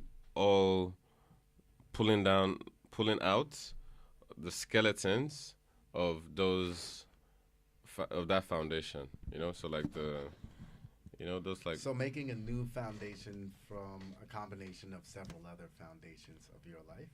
no, no, because with the fashion is less personal, so it's not even about me. It's more about like a That's interesting. conceptual it's less sense. personal. Like the fashion's less personal. That's Yeah, interesting. there's some stuff that I put in the graphics and the wordings and like the prints and stuff that could have some personal touch to them, but I'm not like I'm not like, oh, this collection is about my breakup. Yeah. So it's more of like an imaginarium. It's more like okay, how do identity and like okay, being black and being African or being in Europe. How do I traveling, or this like. So I'll say okay, taking the foundation of my origin as a black person in the global world, pulling out the skeletons, which is just the necessary, not the just like not the or like the not just the necessary from that foundation, and then like just like transporting it to the future. So a future unimagined. So usually with the theories of futurism and just like civilization, right? It's been totally whitewashed and occidentalized in a way where like we cannot imagine a future that is not white. We cannot imagine a future that is not occidental, because future in a way, just the word future and the idea of futurism has sort of been morphed and polished into this idea, because there's so many movies, there's so many history books talking science fiction, Star Wars, whatever, talking about the future in a particular direction. So primitive futurism is like going back to here and trying to imagine a future that is outside of Western philosophy, which is technically impossible from where we are right now, but Not, it's just a not, good not practice. completely impossible. It's a good, nice practice. It might be possible now with AI. I mean, We're not gonna go on our 5th episode of of AI. AI. No, but it's just something to think about, like, because we've never had a black future. We've not had the this was a bit of this started from a thesis that I read about some guy. I don't know, it was American, some American Howard universities. I think it's Howard University. A thesis from a graduate, and he was talking about Afrofuturism, and about how, like, in Western civilization, at one point in time, the typewriter was imagined. So people went from immediately went from putting a pen in a fucking ink to type to now just like moving the fingers. And that's a crazy. It's a big leap. It's a big leap, right? Yeah.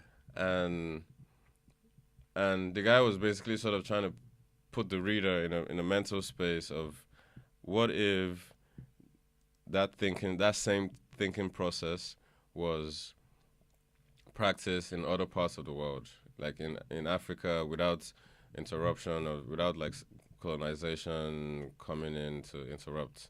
So what if the typewriter that the guy in Africa makes or imagines to communicate is not with fingers? Maybe what if it was like with the elbows, or with like or like what if it was like a soft touch thing, or like because the leap from a typewriter to a touch screen, where you just touch exactly what you wanna, what you meant to unfathomable, you know. So, and when I read that, I was like, oh shit, that is crazy, because it's like an unimagined future, a past future. Like, okay, what would have what would have happened? Like a multiversal kind of. Like, what would have happened if? Yeah, like a divergent timeline kind of. Oh, that's dope. That's dope. Well, okay, really cool. we used to kill with spears and whatever. Yeah. What would have happened if you just left them to like, because I mean, you believe in like the Egyptian. Do I believe in Egyptians? Yes, Egyptians exist. Egyptian civilization being like the most advanced. Ones that build. Are you talking conspiracy theory? I mean, you could talk to me about conspiracy theory. Now, this is. It's not a conspiracy if it's true. I think it's a conspiracy until there's like irrefutable evidence. Like, right? You know what I mean? The pyramids are not evidence. But I will say that the pyramids are one of my absolute favorite conspiracy theories. A few years ago, I got into like a huge argument with I got into a big argument with a friend of mine about the pyramids around the world and the pyramids of Giza and all of this shit. And since then, I've been doing like a bunch of research on what he was arguing about, because I was like, it just sounds dumb to me. And as I can see, I'm looking at a girl from the screen there.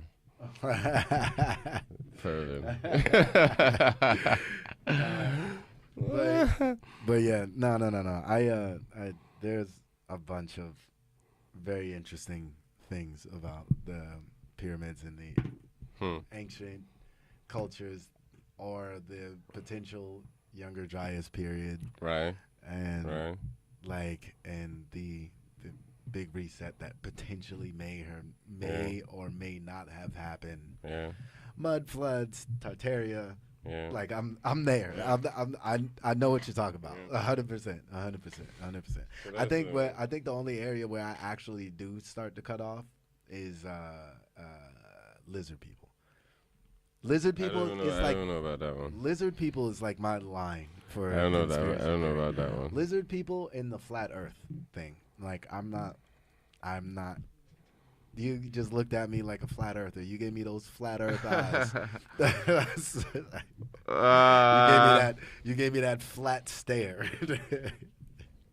Go ahead, defend it. I can't say until I try, though. Try what? I can't say. Going to the troposphere? Like going to the end of the world. Going to the end of the edge. Going to the edge. But we ain't never going to the edge. If you had to guess. If it like I'm Shit, an if I- alien here. Like, I don't If know I had nothing to guess, about nothing. if I had to guess between, And I asked you, what shape is the world? no, you're asking me to You're taking guess too long. between. You're asking me to guess between an imaginary force pulling us to the ground at all times, and Gravity? yeah, Okay. and, Gravity's not imaginary.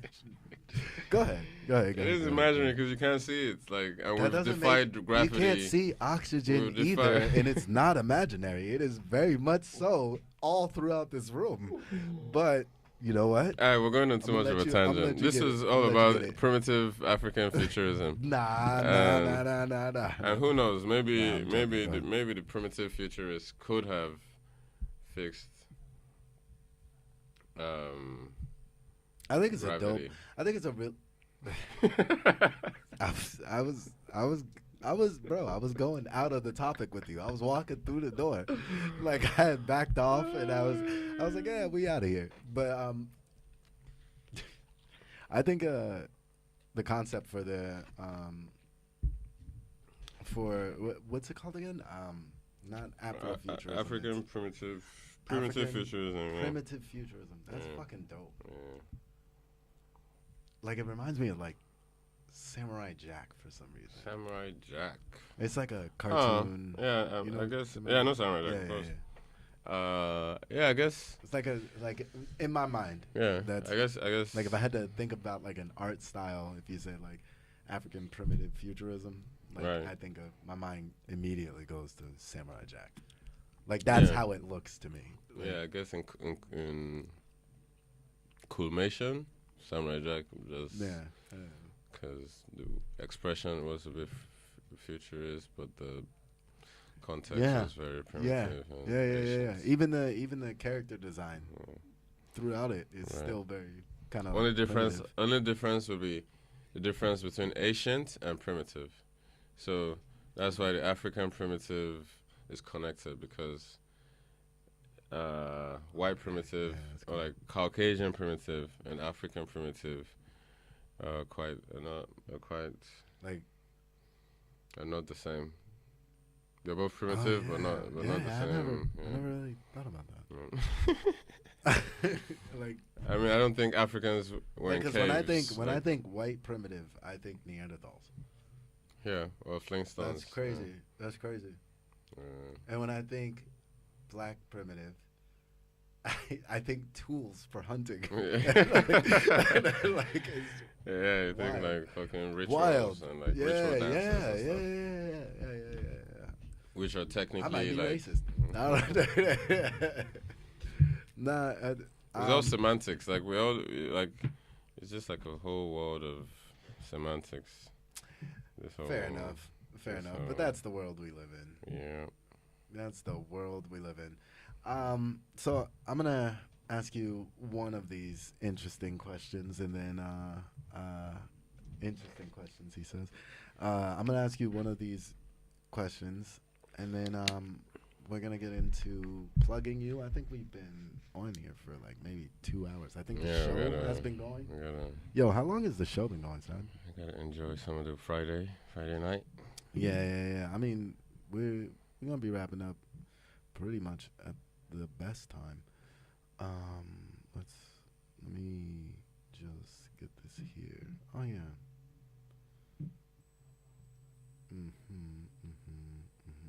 Yeah, we have a lot that we didn't get to that I did want to discuss with you. You know what? Instead of trying to cram all of this in, how about we make a guarantee reappearance Okay. of you Okay. on the show, like, because we had to swap out with Splashy, and I had to recalibrate and get a Alright. bunch of different stuff together. But within the next 30 days, Okay. because I've still got so much that I wanted to ask you about, and so much that I wanted to hear your Yeah, that's input fair. on. That's fair. What I will say is that as a fashion designer, I think this was like the coolest question that I wanted to ask you. that I came up with. But we didn't talk so much about your design, inspiration, and everything. So that's my fault. But fashion soundtrack. If your life had a fashion soundtrack, which songs would define these major eras in your life? So your childhood in Lagos. What song would be that? Like, imagine like it's like I don't know, like an ad or something. Right. And what song is the backtracking? Okay. But you're still the star of that ad. But you're Right. the star of that ad from 0 to 13. Right. In Lagos would be like.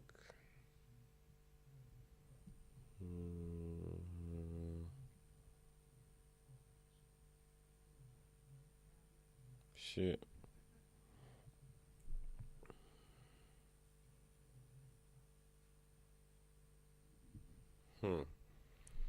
Alright, let me not think so much. In Lagos, it would be, let's say,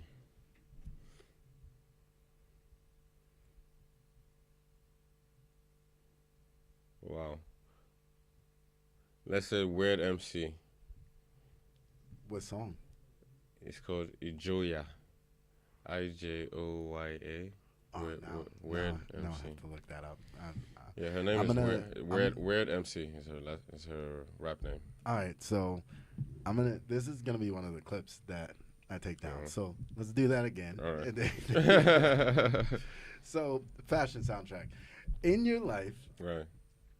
not in your life. Take two. No, fashion soundtrack. If your life had a fashion soundtrack, what songs would define these major eras in your life? And we're starting right now at Lagos. Your Okay. childhood in Lagos. Okay. What's the song? Okay, we're gonna change it now. It's gonna be Olu Maintain. By? No, the song is called Yahoo. Yeah. Okay. All right. Like, all right. Like all right. Yahoo Mail. Okay. Yahoo.com. Okay. And the artist is Olu Maintain. Okay. All right. All right. All right. Your years in Dubai. My years in Dubai, it's probably a song from Jay Sean, like, let me see you ride it.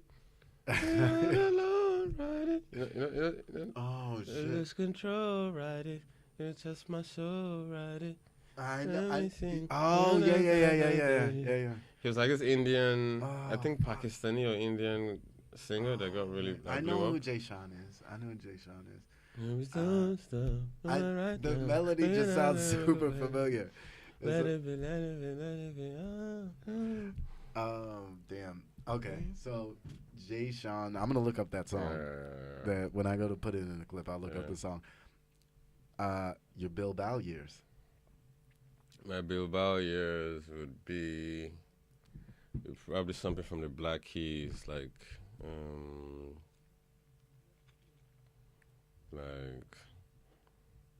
Lonely Boy from the Black Keys. Okay. No. I'm a lonely boy. Yeah. I'm a lonely Yeah. boy. Oh, Okay, that was got a girl that keeps me waiting. that was a good pick. Good pick. Your Barcelona reinvention years. Barcelona reinvention years would be soundtrack. Good girl that keeps me waiting. Barcelona reinvention years, like those days. What was the? You don't have to dive in on the word of reinvention. It's your life. What is right. the soundtrack to your life? You can only pick one song. Damn, I should have known it, but I'm missing it in a way. Shit, I'm missing it in a way. Hell. Huh. Barcelona track back then, 2018 came in. Shit, I don't know, man. Damn.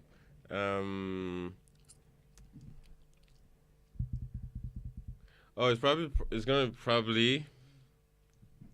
I'm gonna pick this because this was like I was ringing this during COVID, like the whole quarantine. All right, let's hear it.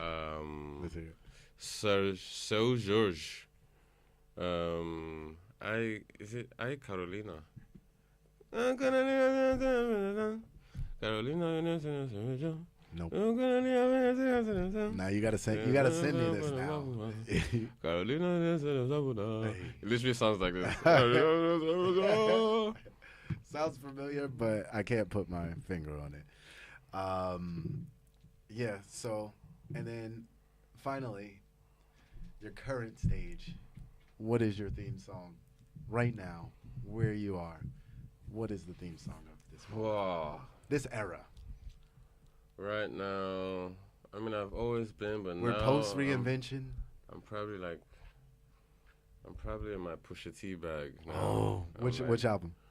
I'm like, I saw you posted something. What did you say? never trust a beat that finds love in a camera.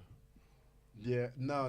But what you said in response was like, for my affirmations. Like, yeah, bro. Pusha T for my affirmations. Bro. That's what it was. Sometimes I just be bumping Pusha and my bro, and I be like, I feel this guy. So this is how I feel, bro. Which song? Which song? Shit, there's so many, but I'll just say, there's so many, bro. But I'll say like numbers on the boards, like just numbers on the boards. Okay. Yeah. I'm so flossy, bitch, get off me. It's a different jingle when you heard his car keys. In a fucking minute, bro. It's a different jingle when you hear his car keys, bro. It's a different jingle when you hear these car. I'm trying to do a fucking Pusha T. The level of detail, bro. Nah. That's cause I'm petty I'm petty in a way like that. So, and I'm petty with the details. Like I wanna like. Yeah. I wanna. I feel you. But I really gotta have you back on because I think I want to make sure that you get the time that we'll do. you need, and I also want Splashy to be here because he's an interesting dude as well, and so is that guy in the booth. So is the other guy in the booth. Thank you, Steve. Shout out, Steve. Thank you, Steve. Shout out to Steve, man. Stepping it up. At this point in time in the show, what you got coming up? What you got going on? Shit, man. You can look right over there. You can say it right to the people. Like, who you want to shout the out, person. Bro? Shout out my Shit, mom. man. I'm hustling. Shout out my mom. Shout out my dad. Shout out the Teka Weka Seka crew. Hey, gang. Don't know what he said. my brother's sounded man. like a Pokemon. Shit, I'm just hustling, making music. Check out Ego Sex. Yes, new music. Expression. Really Trying to be as free, and we're trying to be free. We're trying to be free. We're all fighting for freedom here. We're all entangled and caged up in different ways for different reasons, but we're fighting for freedom.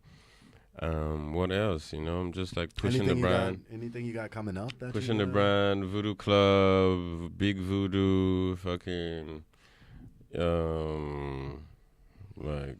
yeah, man, just arts and just like making, jumping out of mediocrity and hiding from mediocrity, trying to make that leap of faith. And I wish everyone love and thank you for listening. And that's it. That's it. Yo, hit me Sam, up. Yo. I know you have something coming up this upcoming week, That's right? true. Ciudad Electronica next Thursday at Salvage on Plaza Real. We're gonna be out there. Right. We outside. Yes, sir. Yes, sir. Is Plaza Real number 7. All right. Get it. All right. And I think with that being said, bro, it was a pleasure to have you. You got to come back because please. I'm going to do the episode and I'm going to do it correctly. So you got to come back. It's fun. Thank you to Sadcal. Thank you, man. Thank you to Splashy because who's probably seeing this. Oh, no, he's at practice right now. Thank you to Splashy. Thank you to Weka. Thank you, Steve. Thank you, Steve. Stevie. This has been another episode of Always Later with the Black Swan 4u, and I am the Black Swan 4u, and we'll see you next week. Amen. Let's get it.